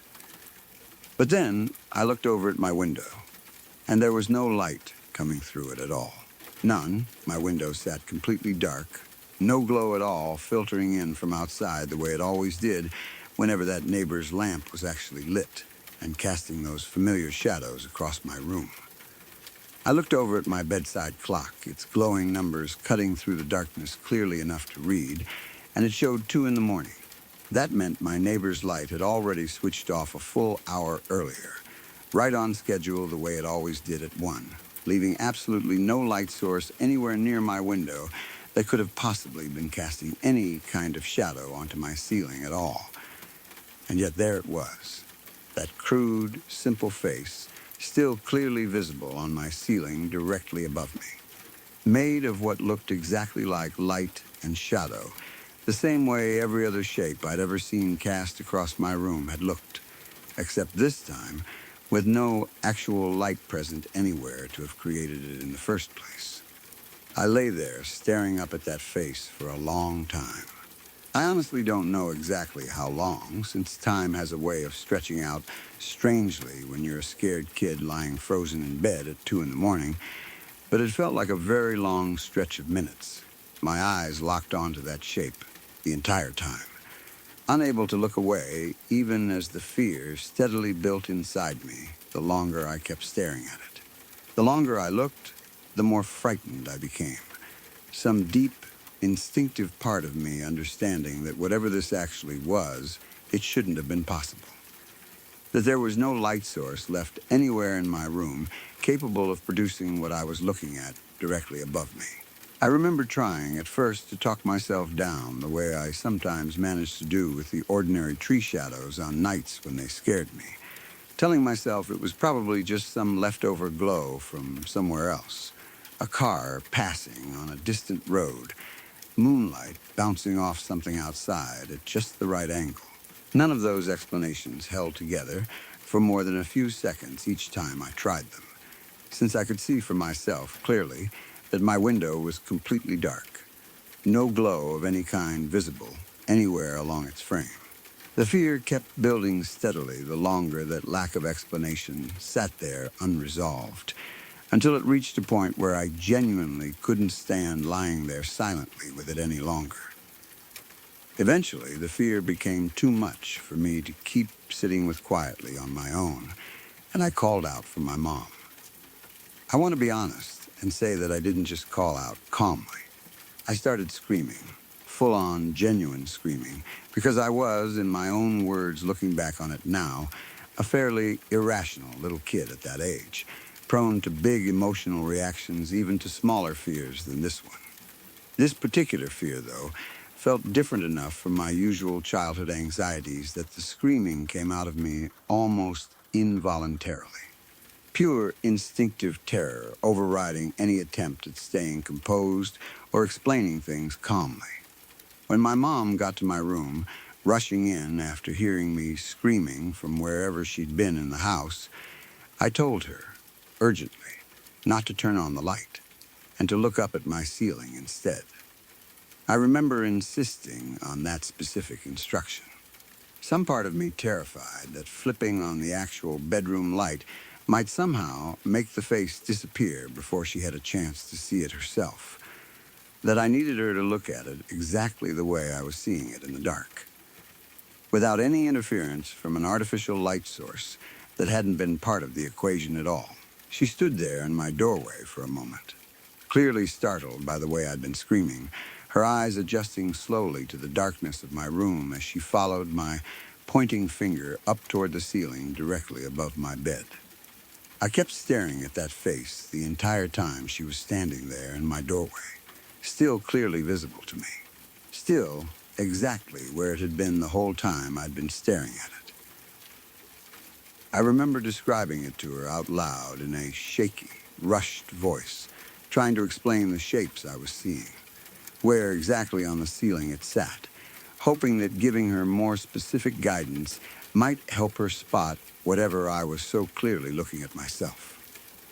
But my mom told me, after looking carefully at exactly the spot I was pointing toward, that she couldn't see anything at all.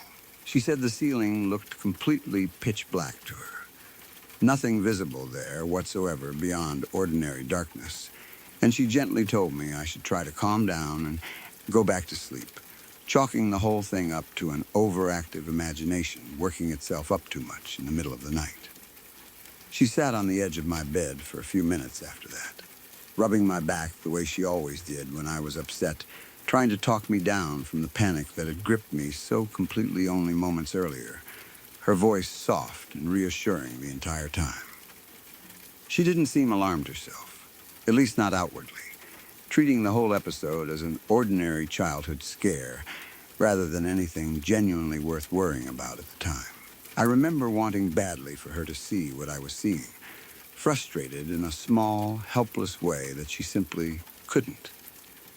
That the face remained visible only to me no matter how clearly I tried to describe it or how insistently I pointed toward exactly where it sat directly above my own bed. I didn't argue with her further at the time. I was 8 years old, thoroughly scared, and eventually exhaustion won out over fear enough that I did manage to fall back asleep at some point that night. Though I couldn't tell you exactly when that face finally faded from my ceiling or whether it simply stopped registering to me once sleep finally took over completely. By morning, in the ordinary light of day, the whole thing already felt distant and strange in the way frightening nighttime experiences often do once daylight arrives and washes away most of the fear that felt so overwhelming and consuming only hours before. I didn't think about that particular incident all that often in the years immediately following it, filing it away as one more strange childhood memory among many, the kind of thing you assume was probably nothing more than an especially vivid trick of a tired, imaginative mind working overtime in the dark. Life moved forward the way it does for any kid growing up, and that specific night faded gradually into the general background of countless other ordinary and not-so-ordinary nights from that stretch of my early childhood. The scariest part of this whole story, though, the part that has genuinely stuck with me far more than the original incident itself, happened 6 years later, when I was 14 years old. By that point, my family had already moved out of that house entirely, relocating somewhere else entirely, putting real physical distance between us and that old property with its neighbor's timed street lamp and that thin line of trees separating our 2 yards. One day, for reasons I don't fully remember anymore, that old memory resurfaced in my mind, and I decided to bring it up with my mom and my sister, telling them the whole story exactly the way I remembered it. The light, the timer, the tree shadows, and then that strange face appearing on my ceiling with no light source left to explain it. We were sitting around the kitchen table at the time, some ordinary evening after dinner, when conversation had drifted toward old memories the way it sometimes naturally does within families, one story leading into another. I brought it up almost casually at first, expecting maybe a passing acknowledgement or a shrug before the conversation moved on to something else entirely, not anticipating the reaction it would eventually provoke once I finished explaining the whole thing in full detail. Neither of them believed me.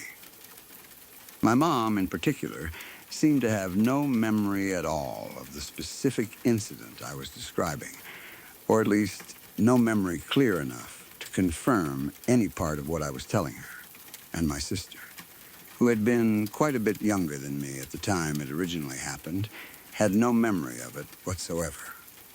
understandably, given how young she would have been. They both listened politely enough, but I could tell from their expressions and their gentle, humoring tone that they mostly assumed I was either exaggerating an old childhood dream into something more dramatic than it had actually been, or simply misremembering some ordinary nightmare as something stranger than it originally was. Frustrated by their skepticism, and genuinely wanting them to understand that I hadn't just imagined the whole thing out of nothing, I ended up grabbing a piece of paper and actually drawing out the face exactly the way I remembered it looking on my ceiling that night, sketching it out slowly at the table while they both watched with a mix of curiosity and continued mild amusement. I want to be clear that my drawing skills weren't particularly impressive even at 14, and the resulting sketch came out looking fairly crude and simple itself. Rough lines meant to approximate shapes rather than any kind of polished or detailed illustration. But I did my best to capture it as accurately as I could recall. The basic proportions, the simple geometric quality of it, the particular arrangement of shapes that had somehow, unmistakably, formed something resembling a face on my ceiling that night. The actual face itself, as I remembered and drew it, had been made up of simple, mostly straight lines and basic geometric shapes, rather than anything with soft or naturalistic curves the way a genuine shadow cast by tree branches might have looked. It had a strange, almost deliberately constructed quality to it in memory, simple enough in its overall design that it almost looked like something a child might draw themselves if asked to sketch a basic face using only straight lines, and yet somehow that same simplicity had made it feel even more unsettling to look at directly than a more elaborate or detailed shape might have. A stark, almost geometric quality that stuck with me far more vividly than any complex or realistic image would have. When I finished the drawing and showed it to my mom, expecting at most a slightly more convinced, but still fairly casual reaction, her whole demeanor changed almost instantly. She went pale, staring at that crude sketch with an expression I hadn't expected at all. Something closer to genuine shock and unease than simple surprise. I remember asking her what was wrong, confused by how strongly she was reacting to what was, after all, just a rough drawing done by a 14-year-old with mediocre artistic skills. Her hands actually trembled slightly as she held the paper, turning it over as though checking for some explanation on the back, before setting it down carefully on the table in front of her, and taking a moment to collect herself before she said anything further. My sister, sitting beside her, noticed the shift in mood immediately, too, glancing between the drawing and our mom's face with obvious confusion, clearly picking up on the fact that something significant had just happened, even though she didn't yet understand what. The casual, slightly humoring atmosphere from only a few minutes earlier had completely evaporated, replaced by a tense silence that stretched out for what felt like a long moment before my mom finally spoke again. She told me then, for the first time, something she had apparently never mentioned to either me or my sister during all the years we'd actually lived in that house. She said that while we were living there, she had regularly experienced dreams featuring that exact same face, appearing to her at least once a week during that entire stretch of time, dreams vivid and unsettling enough that they had genuinely terrified her every single time they occurred. She had never told anyone in the family about these recurring dreams, keeping them entirely to herself for reasons she couldn't fully articulate even years later. Maybe not wanting to alarm anyone, maybe simply not knowing how to explain something so strange and specific without sounding irrational herself. Hearing her describe this and watching her reaction to my drawing sent a genuine chill through me that I still remember clearly even now. Here was a memory I had carried alone for 6 years, something I had eventually started doubting myself over the years, half convinced by everyone's polite skepticism that I had probably just misremembered an ordinary bad dream as something stranger than it really was. And yet my mom, completely independently, without any prompting or leading questions from me beforehand, had apparently been seeing and dreading that exact same face on a regular basis during that entire same period, never once mentioning it to anyone, carrying that fear privately the whole time we lived in that house without either of us knowing the other was experiencing something connected. It's a strange thing to sit with, realizing that two people living under the same roof, sleeping only a short distance apart from each other every single night, could both be secretly haunted by the exact same image for years on end without either one ever saying a word about it to the other. I've thought about how different things might have gone if either of us had simply mentioned it sooner, whether comparing notes back then might have led us somewhere useful, or whether it simply would have amplified the fear for both of us rather than easing it at all. There's no way to know now, given how many years have passed since we actually left that house behind for good. We've talked about it a handful of times since that day, though never in any great depth. Both of us seeming to instinctively avoid dwelling on it too much or too long whenever the subject does come up, as if some unspoken agreement had formed between us to leave it mostly alone rather than pick at it repeatedly. My mom has never been able to explain her own recurring dreams any better than I've been able to explain what I saw on my ceiling that specific night. Neither of us has ever managed to connect it to anything concrete about that house. No history we ever uncovered, no explanation from previous owners or neighbors that might have shed any light on why that particular face would have appeared to both of us independently, in such different forms, a waking visual experience for me on one specific night. Recurring dreams for her stretched out across weeks and months at a time.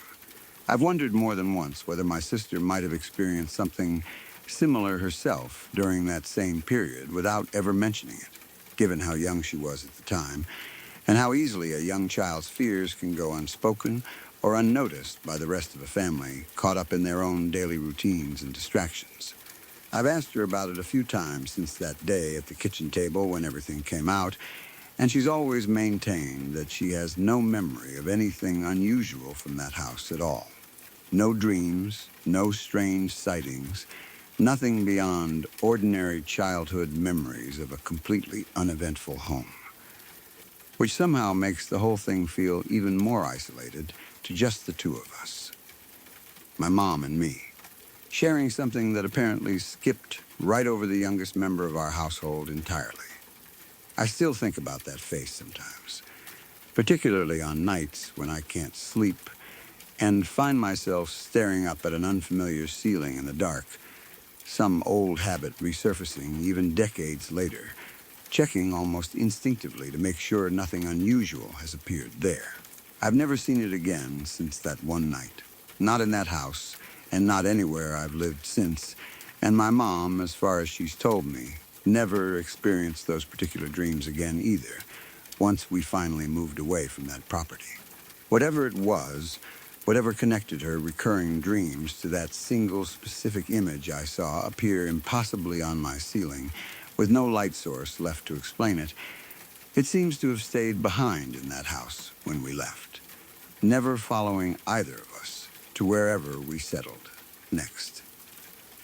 I've thought about trying to track down whoever lives in that house now, wondering whether they might have experienced anything similar themselves, some strange recurring image appearing to them the same exact way it appeared to my mom and me all those years ago. I've never actually gone through with reaching out, mostly out of uncertainty about how to even begin that conversation with a complete stranger, and partly out of some quiet reluctance to reopen a chapter of my childhood that has always felt better, left mostly undisturbed. Every so often, though, when I think back on it, I do wonder whether that face is still out there in some form, waiting on that ceiling for whoever happens to be sleeping in that room now, the same way it once waited for me. When I was a freshman in high school, one of my mom's closest friends lost her father in a genuinely tragic way, a loss that shook our whole extended circle of family friends far more than most people expect news of an acquaintance's parent passing away to actually affect them. He was killed while crossing the street on his way to church one morning, struck by a car in what everyone described as a completely senseless accident. The kind of thing that happens in an instant and changes an entire family's life forever. I'll call this friend of my mom's M, since I'd rather keep her actual name private, given how personal and painful this whole story remains for her even now. My mom and M had been close for years by that point, the kind of friendship built up gradually over decades of shared history, phone calls that stretched on for hours, showing up for each other during every major life event, whether happy or devastating, the kind of bond that survives distance, distraction, and every other pressure life throws at friendships over the years. I'd grown up around M myself, seeing her at family gatherings and holiday parties throughout my childhood, familiar enough with her that news of her father's sudden death hit our whole household hard, even though he wasn't someone I'd known especially well myself. M had already been through more than her fair share of hardship long before this happened. Her first husband had died of cancer years earlier, a slow and painful loss that had taken a heavy toll on her both emotionally and financially.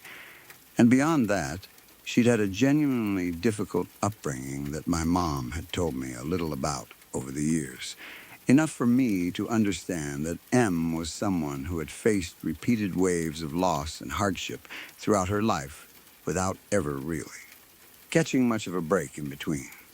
Losing her father so suddenly, in such a random and entirely preventable way, felt like one more devastating blow added onto a life that had already carried more than its fair share of grief and hardship over the years. My mom had planned on attending the funeral, and in the days leading up to it, she was actually looking forward to the event in a strange, mixed way that only makes sense in the context of adult friendships, built over years of shared history and shared grief. Alongside all the sadness of losing M's father, my mom was genuinely excited because the funeral would be the first time she got to meet M's new fiancé, someone I'll refer to as B. My mom had heard a lot about him already, knew that M had finally found some real happiness again after everything she'd been through, and was looking forward to putting a face to the name and finally meeting the man who had brought some brightness back into her friend's life after so much loss. Someone my mom had already started to think of, fondly based purely on M's stories about him over the phone. The night before the funeral, I had a dream that has stayed with me clearly ever since, sharp enough in my memory that I could still describe every detail of it, even now, years later. In the dream, I was talking to my grandfather, someone I had never actually met in real life, since he passed away 2 years before I was even born. Despite never having known him personally, I recognized him instantly in the dream.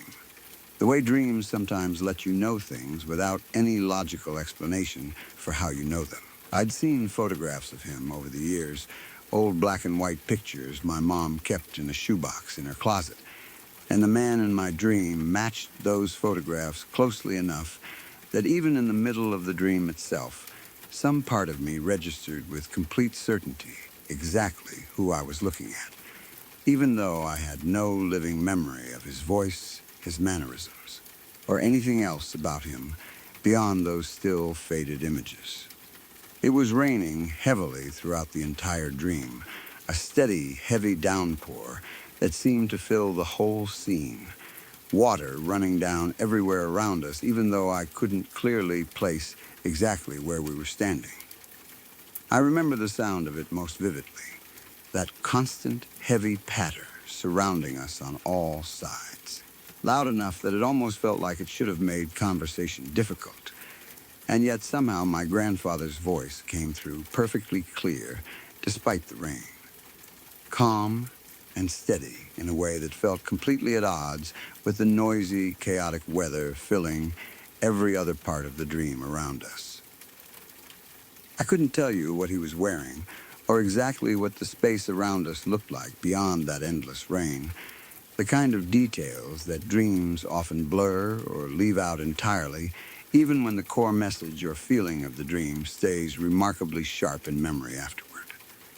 What I remember with total clarity, though, is his face, calm and unhurried, looking at me the way you might imagine an older relative looking at a grandchild they'd always wished they'd had the chance to actually meet in person. My grandfather didn't say much to me in that dream. He was brief, almost businesslike in the way he delivered his message.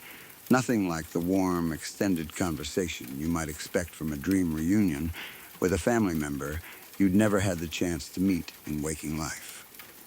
He told me to tell my mom hello from him, which felt significant enough on its own, given that I'd never had any kind of dream involving him before, let alone one where he seemed to be actively communicating a message meant for someone else. But then he added something else, something far more specific and strange. He told me that my mom needed to mention the plane crash to M. That was it. No further explanation. No context about what plane crash he meant. No indication of when this had happened or would happen, or why it mattered that my mom bring it up specifically to M of all people. He didn't linger on the message either. Didn't repeat himself or emphasize it beyond that single brief statement. And yet, somehow, even within the dream itself, I understood clearly that this was something I genuinely needed to make sure my mom actually heard about. That this wasn't just some random detail my sleeping mind had invented for no reason. There was a weight to the way he said it, a seriousness that stuck with me even as the rest of the dream began fading the moment I woke up. The kind of certainty that made the whole thing feel less like an ordinary dream and more like an actual conversation I genuinely had with someone, even if I couldn't fully explain how or why that distinction mattered so much to me at the time. I woke up the morning of the funeral with that dream still vivid in my mind. The rain, my grandfather's face, that strange and specific instruction about a plane crash that made absolutely no sense in the context of everything I actually knew about M's situation. I lay in bed for a few minutes afterward, just replaying it in my head, trying to decide whether it was worth mentioning to anyone at all, half convinced my mom would think I'd simply had an unusually specific nightmare brought on by nerves about the funeral itself, and half unable to shake the feeling that something about the seriousness in my grandfather's voice meant I genuinely needed to pass the message along regardless of how strange it might sound. I thought the whole thing was incredibly odd, unsettling in a way I couldn't quite articulate, especially given that I'd never had a dream featuring my grandfather before, someone I had no actual memories of to draw from, no personal recollection of his voice or his mannerisms beyond what I'd absorbed secondhand from family stories and those old photographs in my mom's closet. It felt strange enough that a figure I had no real connection to would suddenly appear so vividly in a dream at all, let alone one delivering such a specific, oddly urgent message on the exact night before a funeral for a completely different family altogether. I caught my mom right before she was heading out the door to leave for the funeral, standing in the kitchen while she was still gathering her purse and checking that she had everything she needed for the day ahead, and I told her the whole story as quickly and clearly as I could manage. The dream, my grandfather, the rain, and that specific strange request that she needed to mention a plane crash to M. I remember feeling a little embarrassed even as I was saying it out loud, aware of how strange it sounded coming out of my mouth on an ordinary weekday morning, my mom already halfway focused on getting out the door in time. My mom listened to me, but I could tell from her expression that she didn't quite know what to make of what I was telling her. She paused for a moment, giving me a look that mixed curiosity with a fair amount of skepticism. The kind of look a parent gives a teenager who has just told them something a little too specific and strange to be an entirely ordinary dream. She seemed to think I might be making the whole thing up, or at the very least, that it was simply an odd coincidence, a strange dream that happened to land on the morning of an emotionally significant day. Nothing more meaningful than that.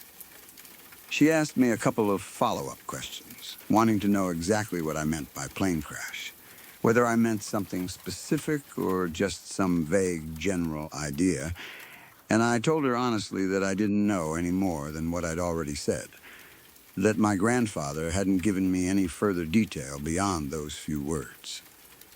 She didn't dismiss me outright, but she also didn't seem to take it particularly seriously either, thanking me for sharing it before heading out the door toward the funeral, already visibly shifting her focus back toward the emotional weight of the day ahead of her, toward supporting her grieving friend and finally meeting the fiancé she'd heard so much about. She attended the service that day, and from what she told me afterward, nothing unusual came up at all. The funeral went smoothly as any funeral can go under such tragic circumstances. And she did finally get to meet B, M's fiancé, for the first time. She described him to me later as warm and genuinely kind, clearly devoted to M, exactly the kind of person you'd hope someone who had already suffered so much loss might finally find happiness with.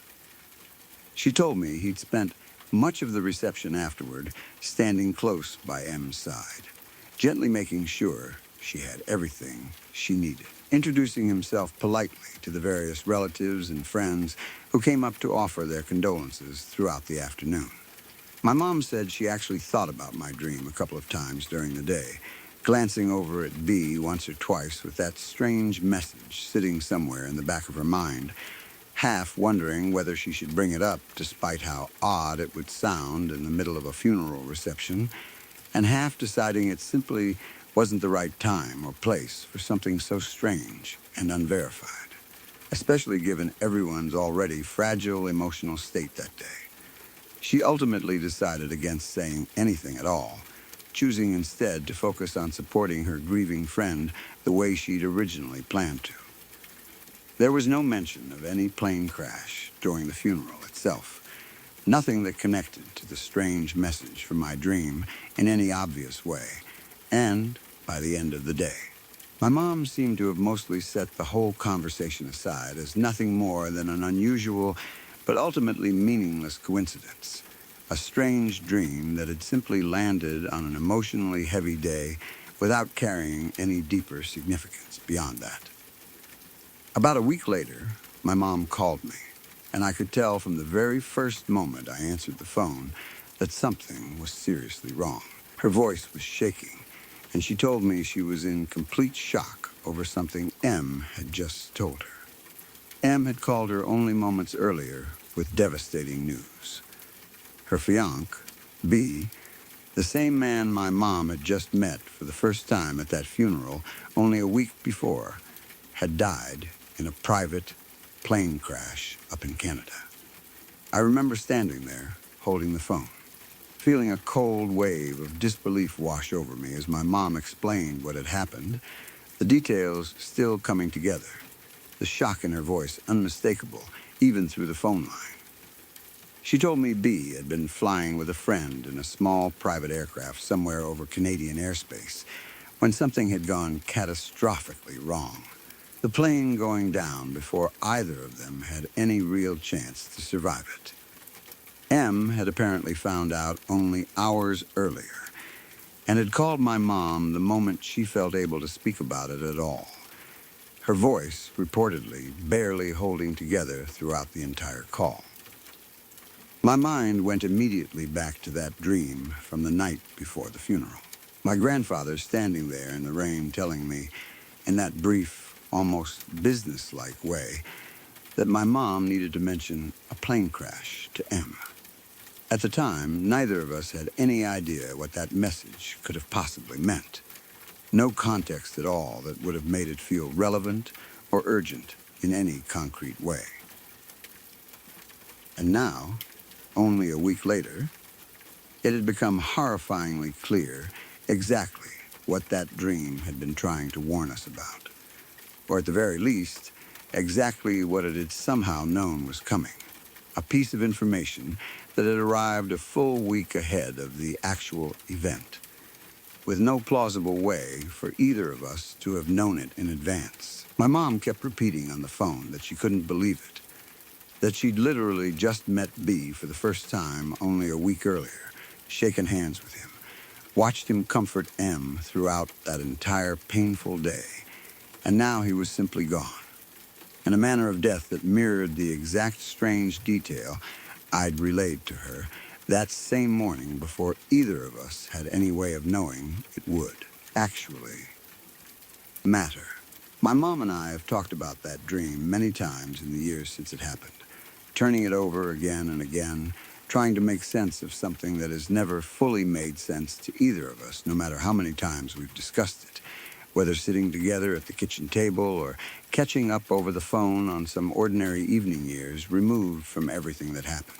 Neither of us has ever been able to come up with a satisfying explanation for how I could have possibly dreamed about a plane crash the night before a funeral, delivered through the voice of a grandfather I had never actually met, only for that exact same kind of tragedy to strike the very person the dream had specifically named only a week later. I've thought a lot about the timing of it all since then, about how the dream came the night before the funeral rather than after B's actual death, meaning whatever message I received in that dream arrived before any of us had any real reason to think a plane crash was relevant to M's life at all. If the dream had come after B died, I think it would have been far easier to write off as some strange form of anticipatory anxiety or grief processing itself out through my subconscious mind, my brain simply weaving together a plausible sounding story after the fact to help make sense of something already known. But it didn't come after. It came before, specific enough in its content. Plane crash. Mention it to M. That there's really no tidy psychological explanation that fully accounts for how or why my mind would have landed on that exact detail at that exact moment, delivered through a figure I had no personal memories of to draw from at all. I've tried more than once over the years to talk myself into some kind of rational framework that could explain it, wondering if maybe I'd overheard some passing mention of plane travel somewhere in the background of daily life that my subconscious had latched onto and exaggerated into something far more specific than it actually was. But no matter how many times I've turned that possibility over in my head, it's never quite held together, because the detail wasn't vague or general in the way a half-remembered overheard comment usually would be. It was precise. A plane crash, specifically, something my mom needed to mention to M. Specifically, two very particular pieces of information that turned out only a week later to line up exactly with what actually happened. I never had another dream featuring my grandfather again after that night, not once in all the years since, which has always struck me as significant in its own way. If my mind had simply invented a comforting or symbolic version of a grandfather I never knew as some kind of recurring subconscious figure, I might have expected him to appear again, eventually, in some other dream, under some other circumstance, especially given how emotionally significant that first dream turned out to be in hindsight. But he never did.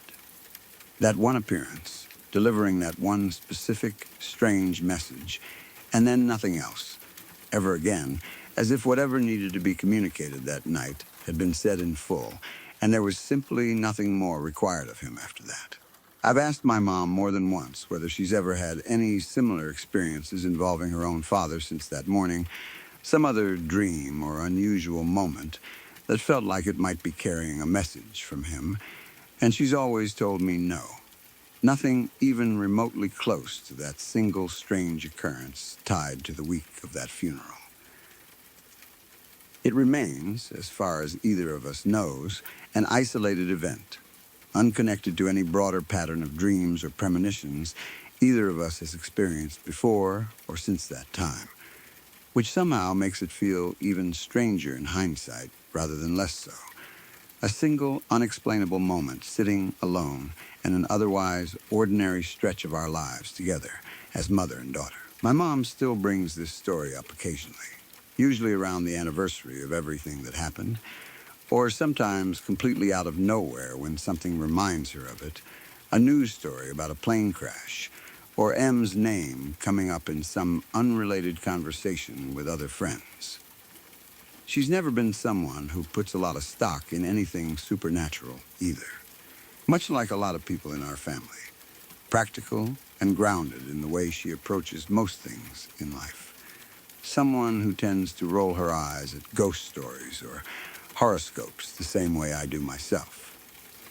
But she's told me more than once that this particular experience is the one thing she's never been able to fully rationalize away, no matter how many mundane explanations she's tried applying to it over the years.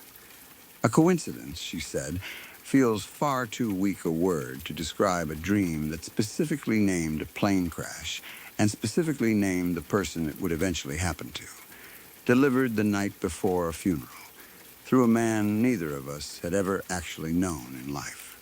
She's told me she's tried, more than once, to simply file it away as an unusually specific fluke, something that happened to line up correctly, purely by chance, out of the countless strange dreams people have every single night, without any of them ever amounting to anything real.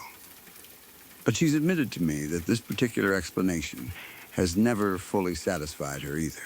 Not when she sits down and actually thinks through the precise details involved, rather than trying to wave the whole thing away quickly out of simple discomfort. I think about M sometimes, too, about everything she's had to carry over the years. Losing her first husband to cancer, then her father in that sudden accident crossing the street, and then, within the same short stretch of time, losing B as well in that plane crash up in Canada, one devastating loss stacked right on top of another, with barely any time in between to properly grieve one before the next arrived. It's genuinely hard for me to imagine carrying that kind of repeated grief, one loss after another, each one arriving before there's really been enough time to process the last.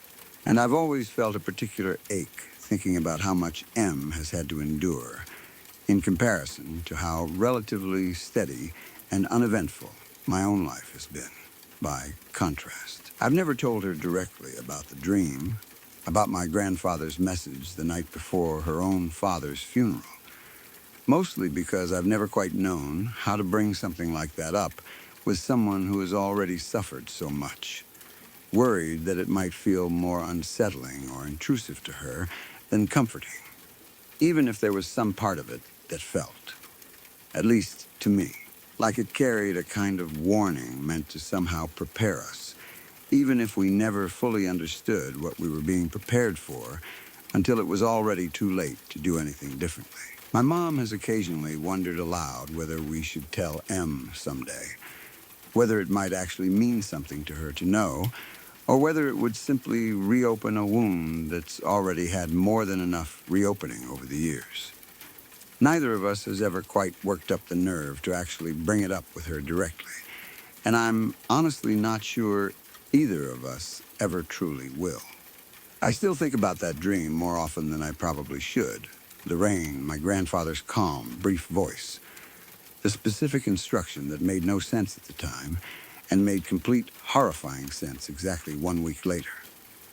I don't know what to call an experience like that, whether it was some kind of genuine warning, some strange coincidence too precise to easily dismiss, or something else entirely that I don't have the right words to describe.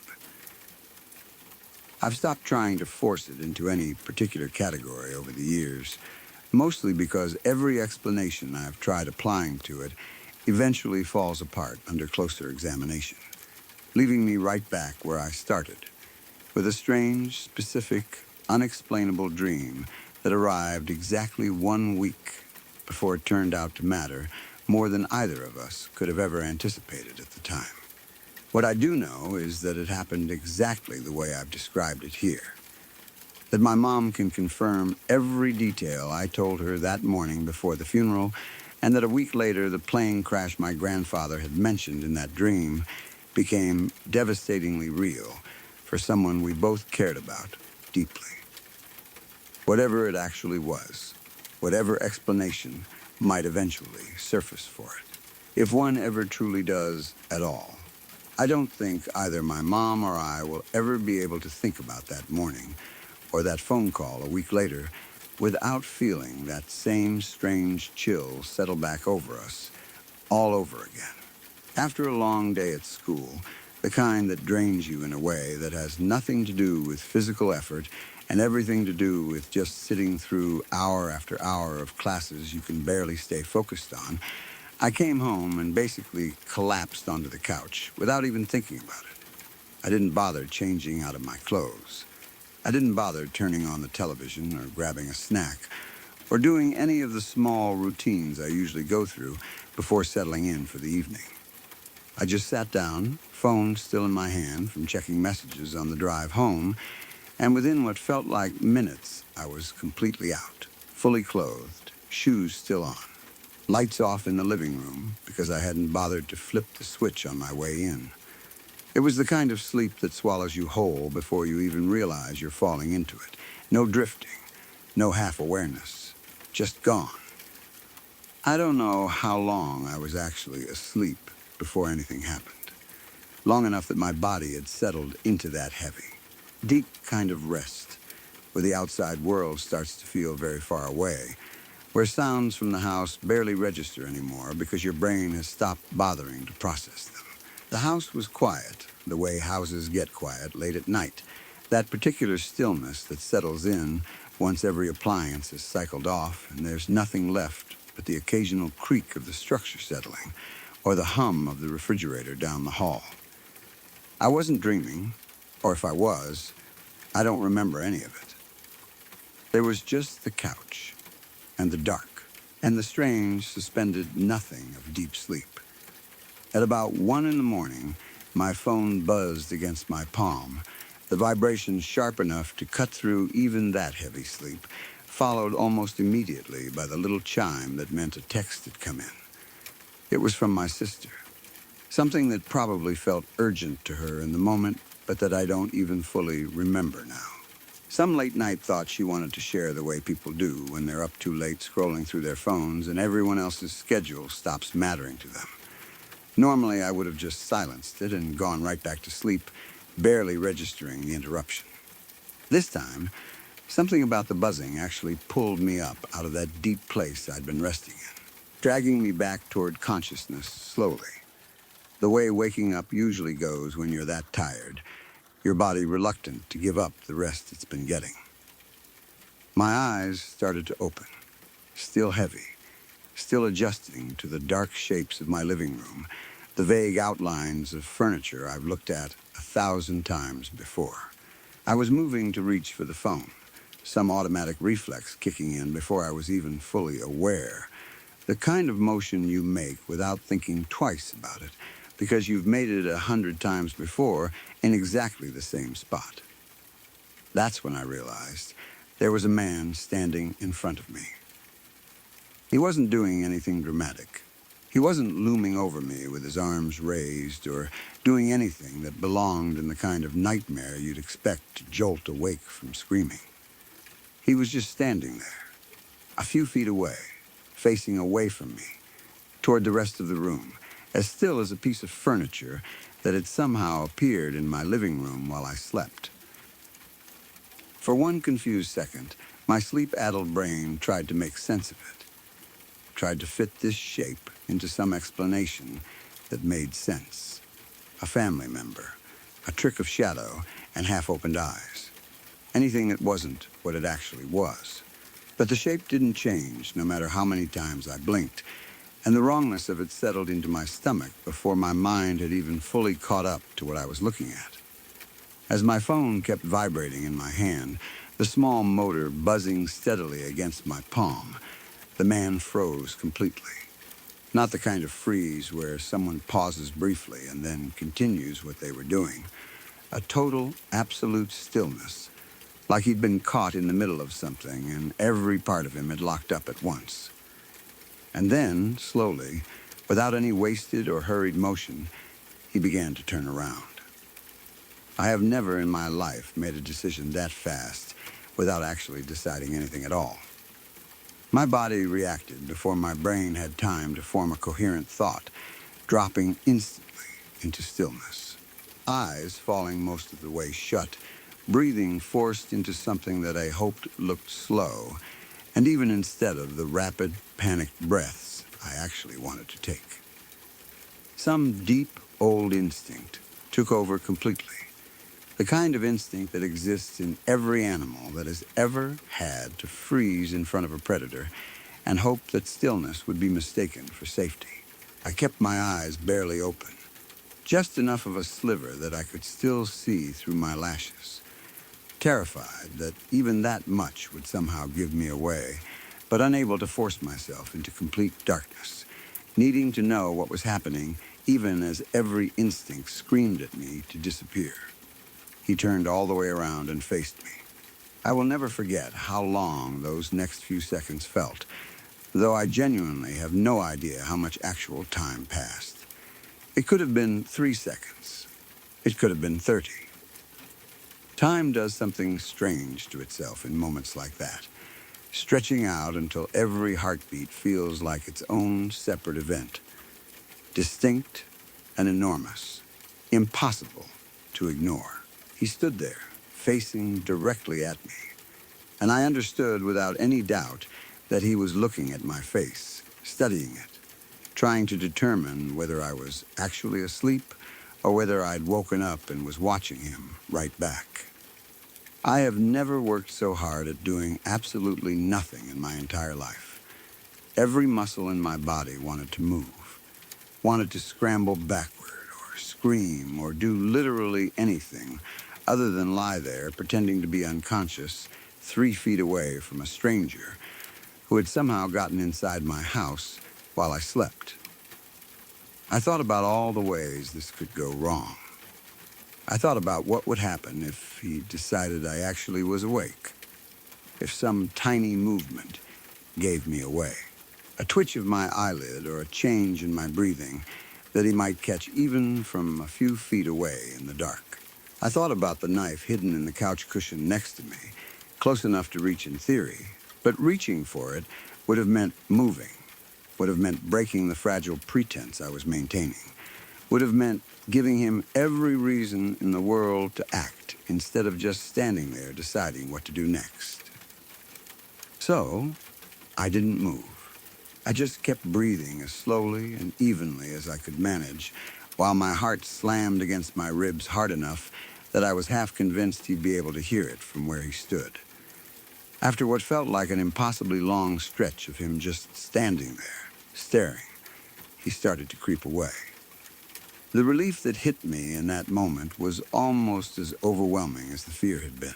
But I forced myself to stay still, to keep pretending, because I had no way of knowing if this was really over, or if it was some kind of test, some pause, before he changed his mind and came back.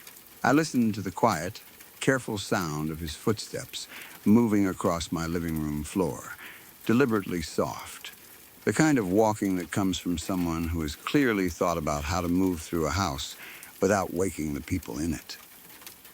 Every step felt like it took forever, and I lay there straining to track his progress by sound alone, terrified that the sound would stop and reverse, that he'd decide to come back for one more look. He made his way to my back door, and I heard the soft click of the mechanism as he worked the lock, unhurried, careful, like someone who had either done this before or had simply taken the time earlier to figure out exactly how that lock worked before he ever came near me. The door opened with barely a sound, just the faintest whisper of air moving, and then it clicked shut behind him, quiet and final, like he was closing it gently on purpose so it wouldn't slam and wake anyone else who might be in the house. For a few more seconds, I didn't move at all, still frozen in that same position on the couch, half convinced this was some kind of trick, that he was standing just outside the door, waiting to see if I'd react. But eventually the silence stretched out long enough, and the absence of him in the room became undeniable enough that whatever had been holding me in place finally broke. I came up off that couch so fast I nearly fell over, adrenaline flooding through me so hard my hands were shaking as I scrambled across the living room to the back door, fumbling with the lock, throwing the deadbolt with more force than it probably needed. My heart was pounding so hard it actually hurt, a physical ache in my chest that matched the panic flooding through every other part of me. I stood there with my back against that door for a long moment, breathing hard, feeling like I might actually throw up from the sheer amount of fear that had been building in my body for the last several minutes, only now finally allowed to fully express itself now that I was moving instead of frozen. Once the door was locked, I checked every other door and window in the house, moving fast, hands still trembling, flipping on lights as I went, even though part of me was terrified that turning on lights might somehow draw attention, might let whoever else could be out there see exactly where I was in the house. I checked closets. I checked behind furniture. I checked the same rooms more than once because my mind refused to accept that checking them a single time had actually been thorough enough. Every shadow in that house looked wrong to me that night. Every dark corner suddenly full of possibility in a way it had never been before. I never thought to call the police. Looking back now, it's almost hard to understand why. But in the moment, it genuinely didn't occur to me as an option that made sense. Maybe it was the adrenaline scrambling my thinking, or maybe some part of me was embarrassed, worried that it would sound unbelievable, that I would call and try to explain that a stranger had been standing in my living room and somehow it would come out sounding exaggerated or made up, that I'd be met with skepticism instead of the urgent response I actually needed. Whatever the reason, I just didn't do it. I sat up instead, alone, in a house that no longer felt like mine, watching every doorway, listening for any sound that didn't belong. Fortunately, I've always kept a knife tucked into the couch cushions, hidden but within reach. Something I started doing years ago after hearing enough stories about break-ins in the area that I decided I wanted some kind of protection close by, even if I never expected to actually need it. That night, knowing it was there gave me something to hold on to, literally and figuratively, some small sense that if he came back, if anyone came back, I wouldn't be completely helpless. I sat there gripping it long after any rational threat had likely passed, watching the back door like it might swing open again at any second, jumping at every creak the house made settling in the night air, every one of them sounding, in that moment, exactly like a footstep. The hours crawled by so slowly that night. I remember watching the clock more than once, convinced that surely more time had passed than actually had, only to look again and find that barely 10 minutes had gone by since the last time I checked. Every small sound the house made, sounds I would normally never even notice, seemed to take on enormous significance. The refrigerator cycling on, the house settling as the temperature outside dropped, a car passing on the street outside, headlights sweeping briefly across the ceiling before disappearing again. I sat through all of it, wide awake, unable to even consider trying to sleep again. My mind replaying that image over and over. The man standing there, perfectly still, facing away from me, and then slowly turning around to look at my face. I kept thinking about how long he must have been standing there before my phone woke me up. I had no way of knowing if it had been seconds or many long minutes, standing over me while I slept without any idea he was there at all, completely unaware and vulnerable in a way that made my skin crawl every time I thought about it. I thought about what he might have been planning to do if my phone hadn't buzzed at exactly that moment. What might have happened if I'd simply slept through the whole thing without ever knowing he'd been in my house at all until I noticed something missing. Or worse, until I never noticed anything at all, because nothing had actually been about theft. I thought about how careful he'd been leaving, the deliberate quiet of his footsteps, the gentle way he'd worked that lock and closed the door behind him without so much as a click that could have woken anyone else. That level of care told me something I didn't want to sit with, but couldn't stop thinking about anyway, that this wasn't someone panicking, wasn't someone who had made a rushed, desperate decision to break into the first house he came across.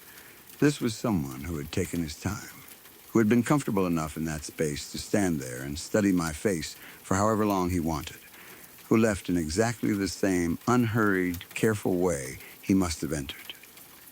I never found anything missing. Nothing in the house had been disturbed, no drawers pulled open, no valuables gone. Nothing that suggested this had been an ordinary robbery where someone panics and grabs whatever's closest before running.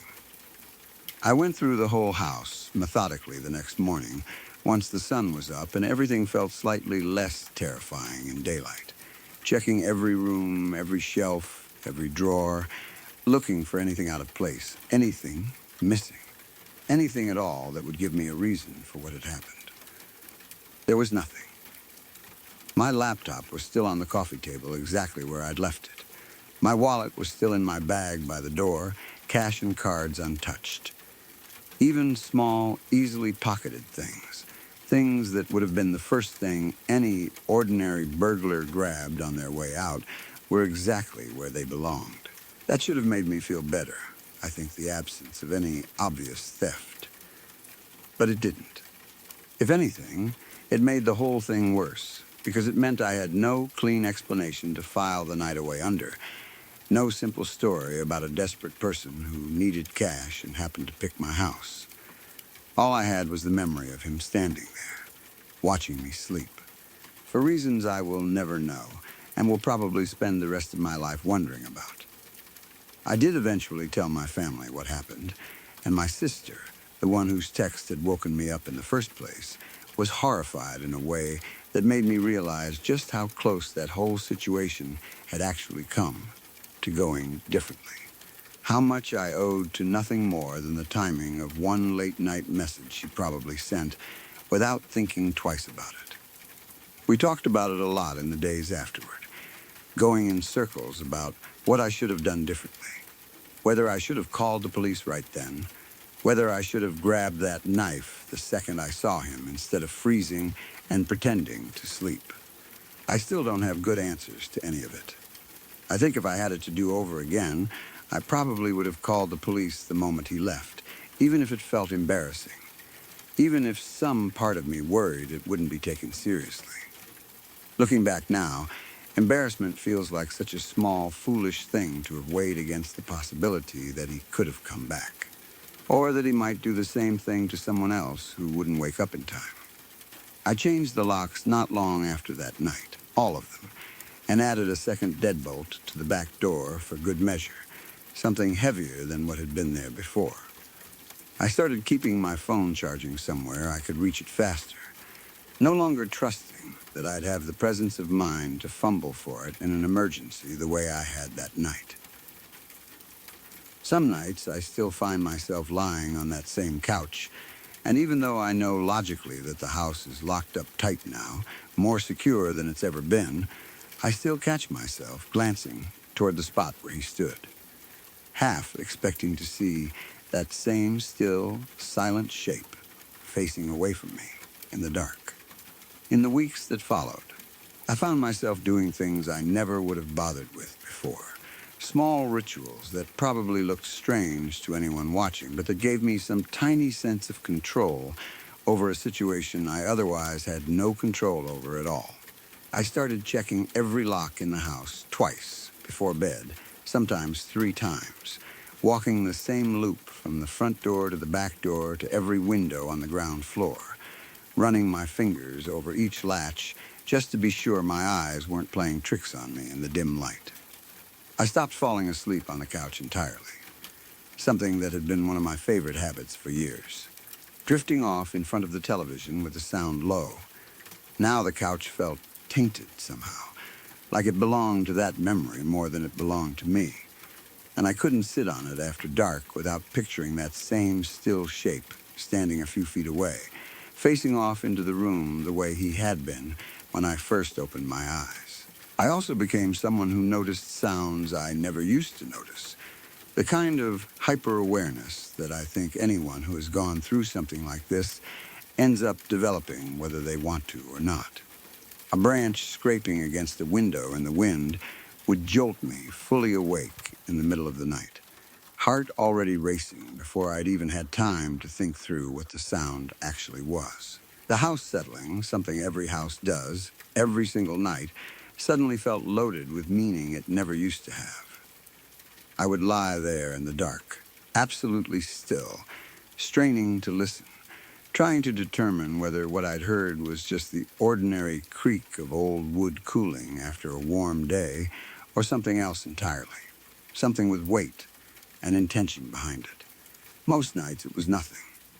But the fact that I couldn't be sure anymore, that I had to lie there and actually think it through instead of just trusting the silence, changed something fundamental about how safe my own home felt to me.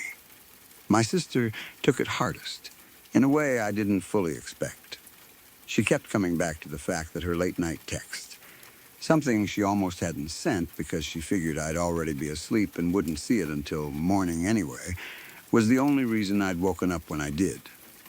She apologized for it more than once, which never made any sense to me, since obviously there was nothing to apologize for, but I think she needed to say it anyway, needed to process her own version of what had almost happened. The version where she pictured me sleeping through the whole thing and never knowing how close I'd come to something worse. We didn't talk about what that worst thing might have actually been. Neither of us wanted to say it out loud, but I know we were both thinking about it, turning it over privately in our own heads during the quiet moments, when the conversation would trail off, and neither of us seemed to know what to say next. I did eventually consider calling the police even after the fact, days later, once the initial shock had worn off enough that I could think a little more clearly about the whole situation. But by then it felt like too much time had passed, like whatever evidence might have existed, footprints outside the back door, some trace of him having been there, was probably long gone, disturbed by weather or just the ordinary business of days passing. I regret that now more than almost anything else about that whole night. I think if I could go back and do it differently, that's the choice I would change first, before even the choice to freeze instead of grabbing that knife the second I opened my eyes. A report on file, even one that led nowhere, felt like it would have meant something, would have created some kind of record that this had actually happened, that I hadn't imagined the whole thing in some strange half-asleep panic. There's a particular kind of unease that settles into you after something like this, one that doesn't fully go away even once the locks are changed and the deadbolts are heavier and every window has been checked and rechecked more times than should be necessary. It's the unease of knowing that your home, the one place that's supposed to be entirely yours, entirely safe, can be entered by someone else without your knowledge or consent, and that you might never know it happened until you happen to wake up at exactly the right moment. I think about all the nights before that one, all the ordinary nights I slept soundly without a second thought, and I wonder now whether that was really the first time or just the first time I happened to catch him. I still keep that knife within reach, tucked in the same spot in the couch cushions, even though I rarely sit there anymore, more out of habit than any real expectation that I'll need it again. I still glance toward the back door more than I probably need to. Some part of my mind permanently recalibrated to treat that stretch of the living room as a place where something could appear again without warning. I don't know who he was. I don't know why he chose my house, or what he was doing standing there for however long before I woke up, or what would have happened if that text message hadn't come through at exactly the moment it did. I've turned the whole thing over in my mind more times than I could count, trying to find some explanation that would let me stop thinking about it, and I've never landed on anything that actually helps. All I know for certain is that somebody was in my house that night, close enough to touch me while I slept, and the only reason I know it happened at all is because my phone happened to buzz at exactly the right second. I try not to think too hard about all the nights before that one, when it might have happened and I simply never woke up to find out. My cousin, who I will refer to simply as J, and his wife, who I will call A, went through a rough patch in their lives a few years back. The kind of difficult financial stretch that eventually forces a lot of young couples to make decisions they would rather not have to make. Faced with limited options, they ended up moving in with some of A's relatives, specifically a pair of her uncles who worked professionally flipping houses, buying up cheap, run-down properties, fixing them up over time, and reselling them for a profit once the renovations were complete. Around the time J and A found themselves needing a place to stay, these uncles had recently purchased a piece of property in one of the older, more established suburbs on the outskirts of Toronto, the kind of neighborhood with narrow streets and small, aging houses that had clearly seen better decades.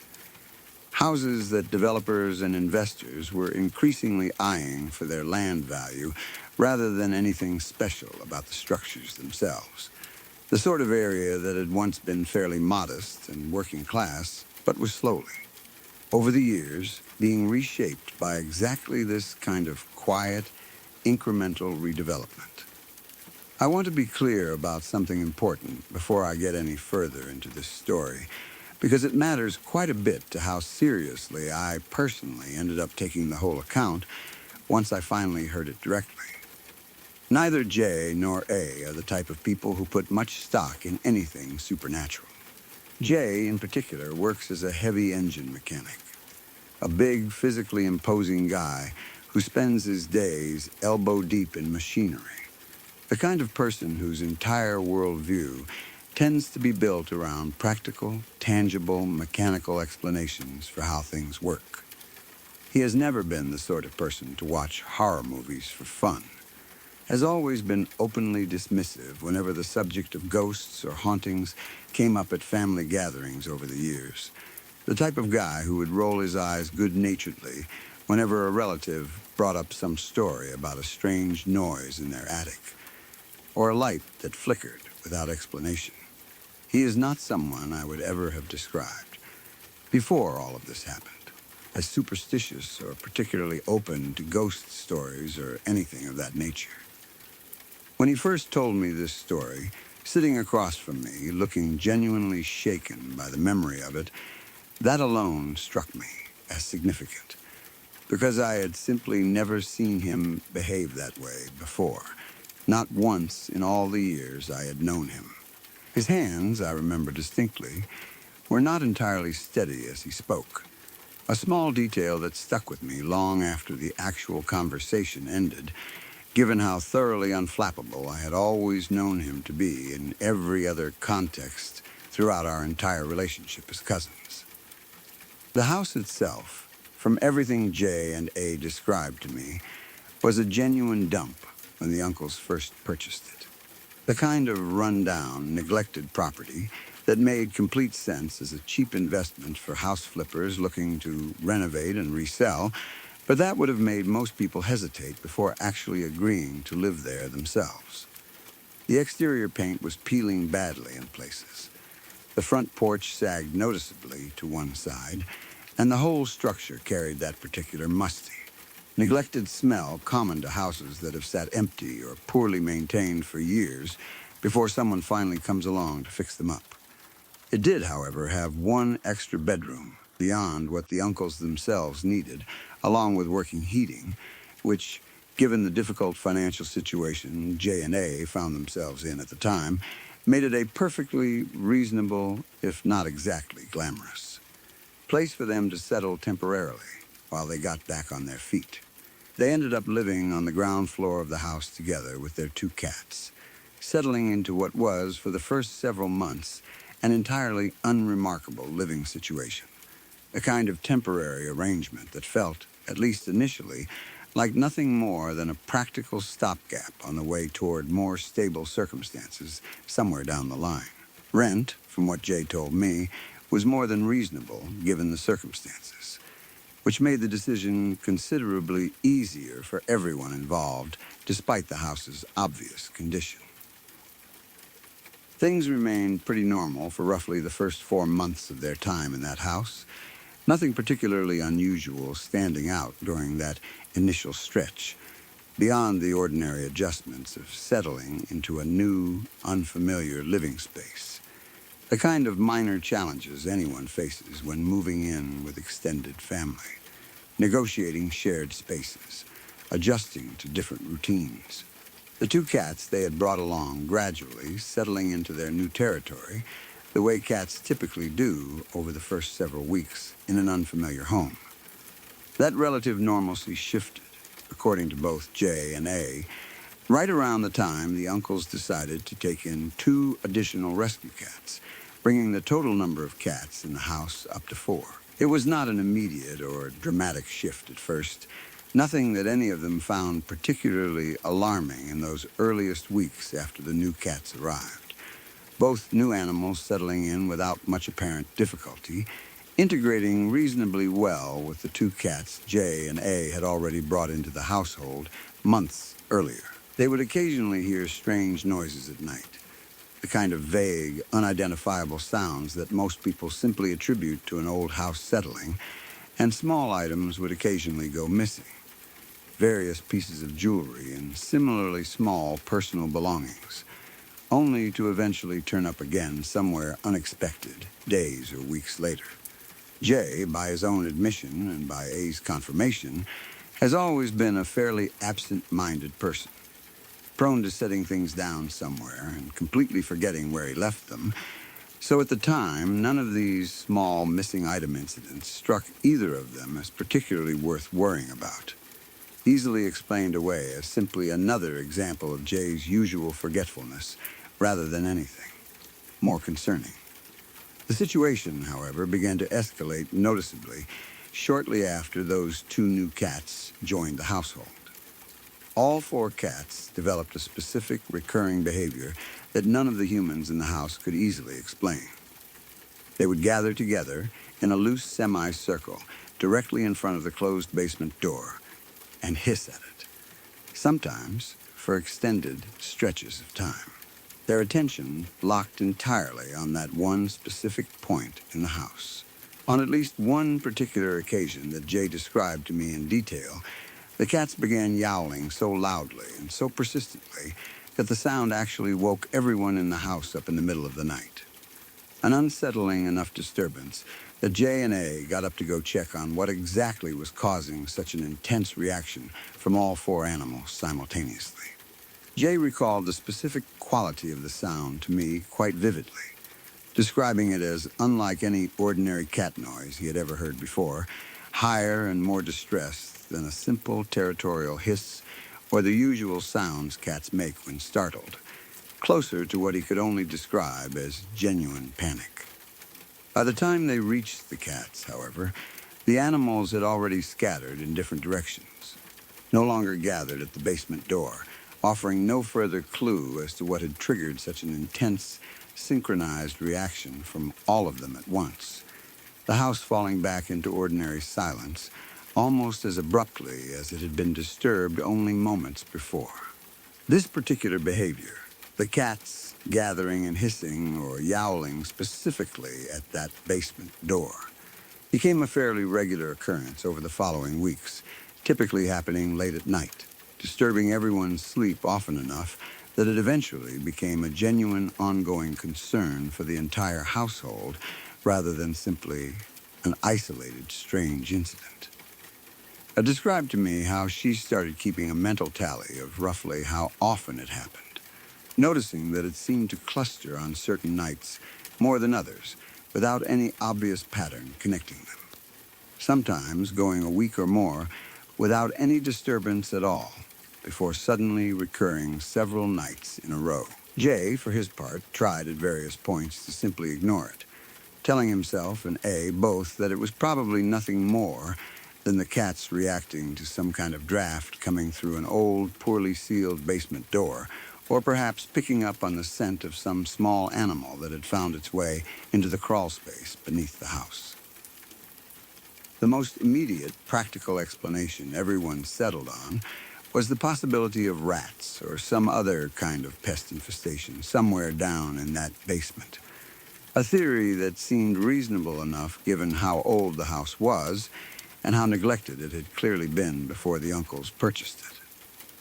Acting on this assumption, the uncles arranged for a professional exterminator to come out and inspect the basement, laying down various traps and poison in an effort to deal with whatever pest problem might genuinely be causing the cat's persistent, unsettling reaction to that particular door.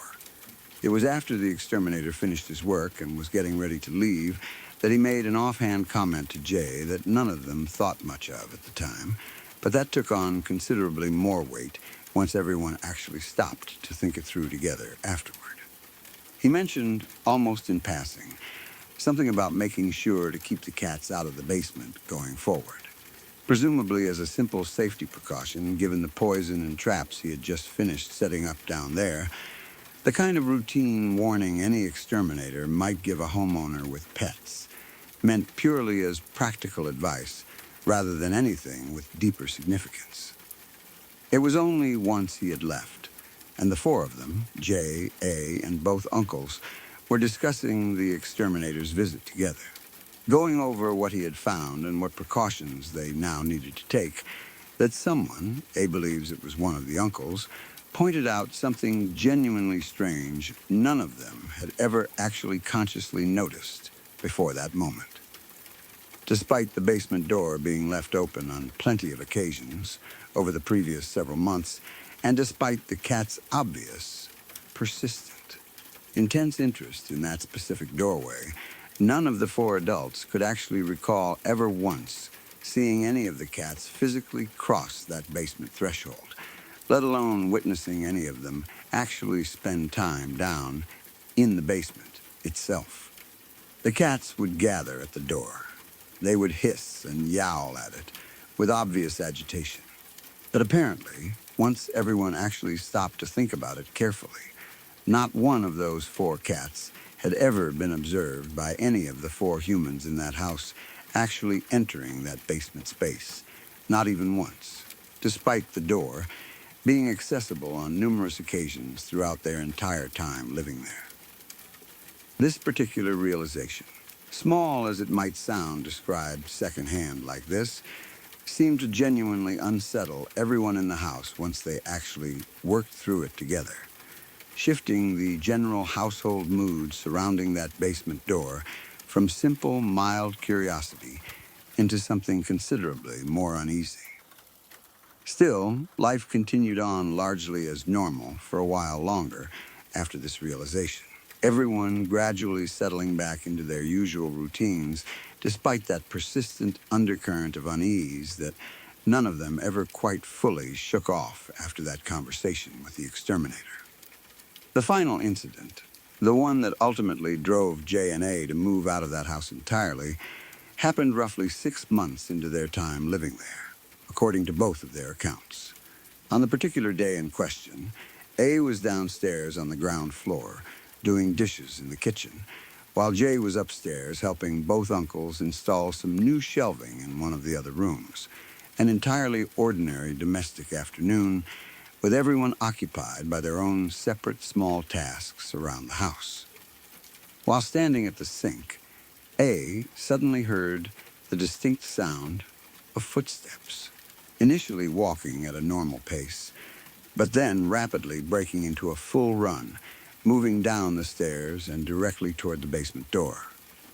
The sound was unmistakable in her mind, clear enough that she could picture, without even needing to look, someone descending those stairs 2 at a time, moving with an urgency that seemed genuinely alarmed, as though whoever it was needed to reach that basement door as quickly as physically possible, for some reason she could not begin to guess at from the kitchen. Whoever it was slammed that basement door shut behind them with such tremendous, startling force that the sudden noise actually caused A to lose her grip on the dish she had been washing, sending it crashing to the floor and shattering into several pieces across the tile.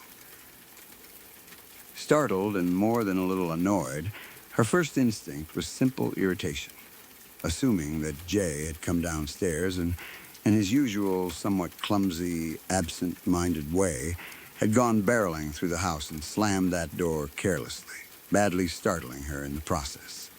She called out to him, more than a little sharply, telling him off for being such a lumbering buffoon and scaring her half to death in the middle of an otherwise perfectly ordinary chore. No response came from Jay.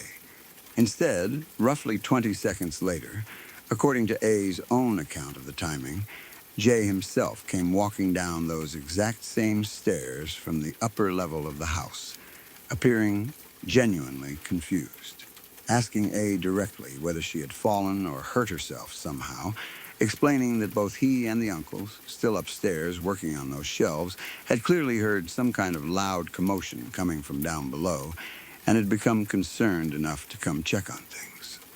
It was in that precise moment, hearing Jay ask that question, that A fully realized something was deeply, seriously wrong. Jay had been upstairs the entire time, helping install shelving alongside both uncles, all 3 of them together in a completely different part of the house from where that running, door-slamming figure had just come from only moments before. A described the feeling to me directly, telling me that her blood ran genuinely ice-cold in that instant, the full weight of what she had just experienced finally settling in with total, horrifying clarity. A wave of cold dread washing over her entire body so suddenly and so completely that she momentarily forgot about the broken dish lying scattered across her kitchen floor. She then proceeded to explain to Jay exactly what she had just witnessed. Someone running down the stairs at full speed and slamming that basement door shut with tremendous force, despite the fact that, as they now both understood clearly, absolutely nobody who should have been in the house could have possibly been responsible for it. Jay listened to her account, his own face slowly shifting from confusion into a matching kind of alarm as he began to fully grasp exactly what she was telling him. The 2 of them standing together in that kitchen for a long moment, neither quite sure what to say or do next. Jay and both uncles immediately went to investigate the basement together, checking thoroughly throughout the entire space for any sign of an intruder, any explanation at all for what A had just witnessed and heard so unmistakably. They checked behind every box and piece of stored furniture, examined the small basement windows for any sign they might have been tampered with or opened, and even briefly considered whether someone could somehow have slipped out through some hidden exit none of them had previously noticed, though nothing about that old.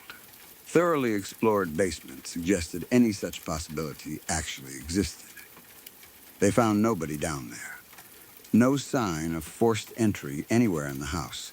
No indication whatsoever that any actual physical person had been present to run down those stairs and slam that door with such deliberate, startling force. Whatever or whoever had done it had apparently vanished completely, leaving behind nothing but 4 thoroughly shaken adults and an unmistakable, deeply unsettling confirmation that something in that house was genuinely, seriously wrong.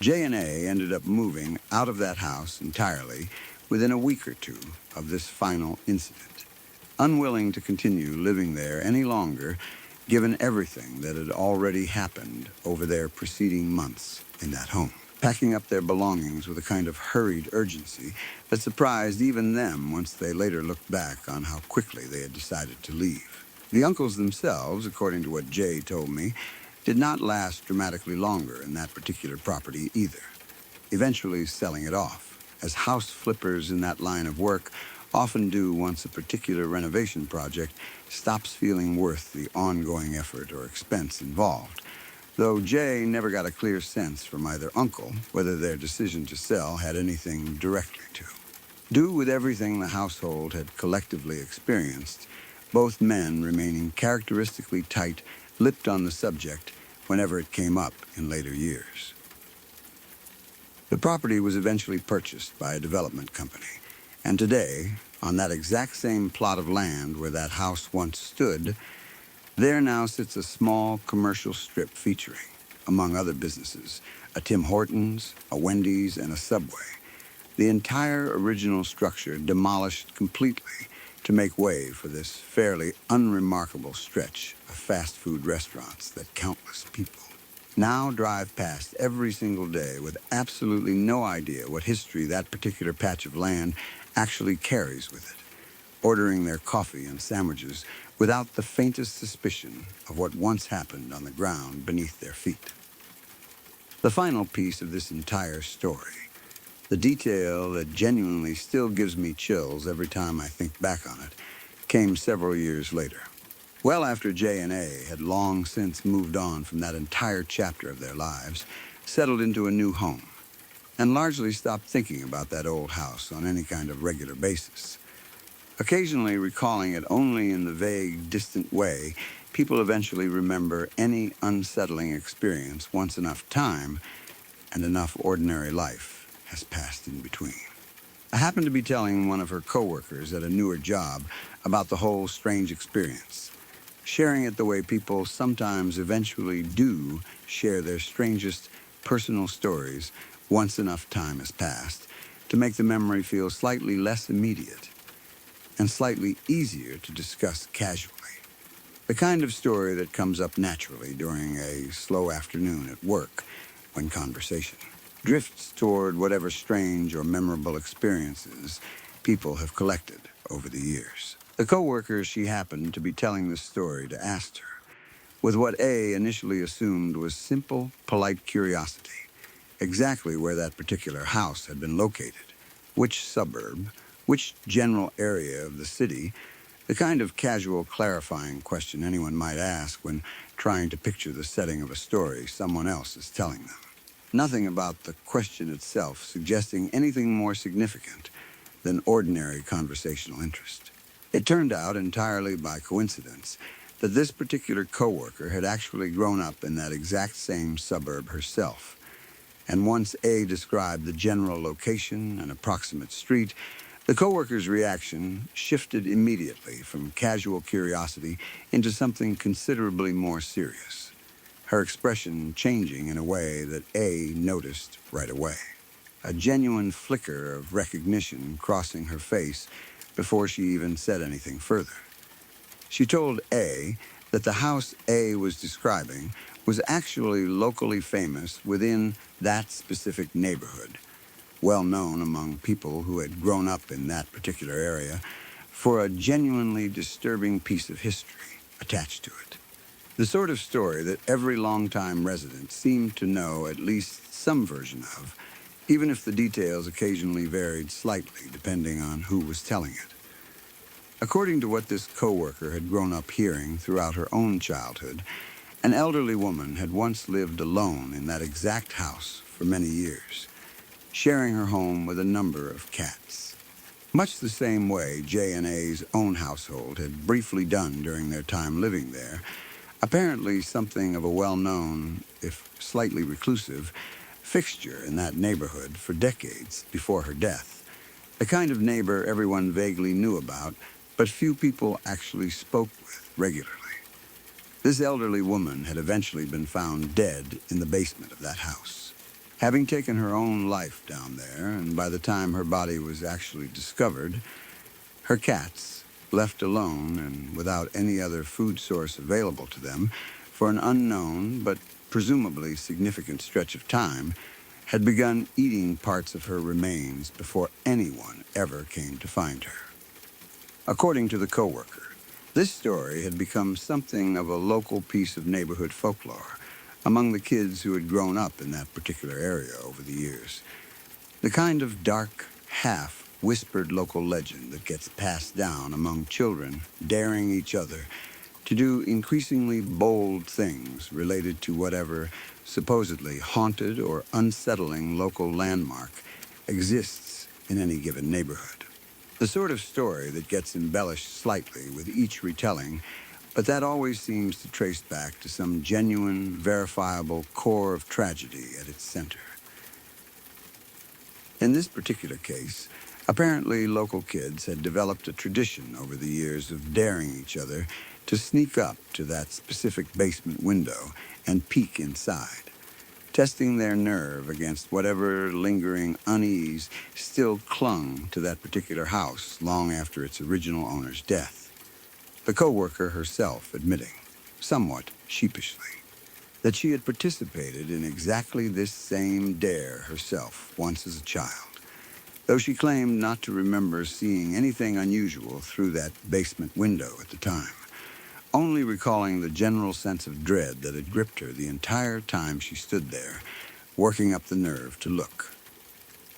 Hearing all of this, all these years after actually living through her own strange experiences in that exact same house, was apparently enough to leave A feeling genuinely shaken all over again, suddenly understanding, with a clarity that had been entirely absent during her actual time living there, exactly why those 4 cats had always refused to cross that basement threshold, exactly what might have been running down those stairs and slamming that door shut with such violent, deliberate force on that final afternoon, before she and Jay finally decided enough was enough.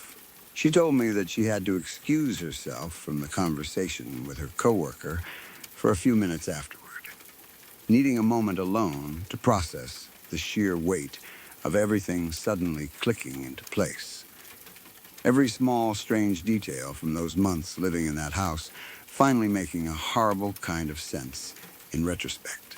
She called Jay that same evening, the two of them staying on the phone far longer than usual, going over the entire timeline of their experience together once more with this devastating new context layered over top of it. Both of them arriving independently at the same unsettling conclusion neither one particularly wanted to say out loud first, the silence on the line between them sometimes stretching longer than either of their actual sentences. Whatever had remained in that house long after its original owner's tragic death, it seemed, had never actually left, quietly present throughout the entire time J and A lived there, occasionally making its presence known through nothing more than strange noises, small missing objects, and 4 cats who apparently understood something about that basement long before any of the humans sharing that house with them ever fully grasped it themselves. A quiet, patient presence that had simply waited, undisturbed, for years before anyone finally pieced together exactly what it had once been.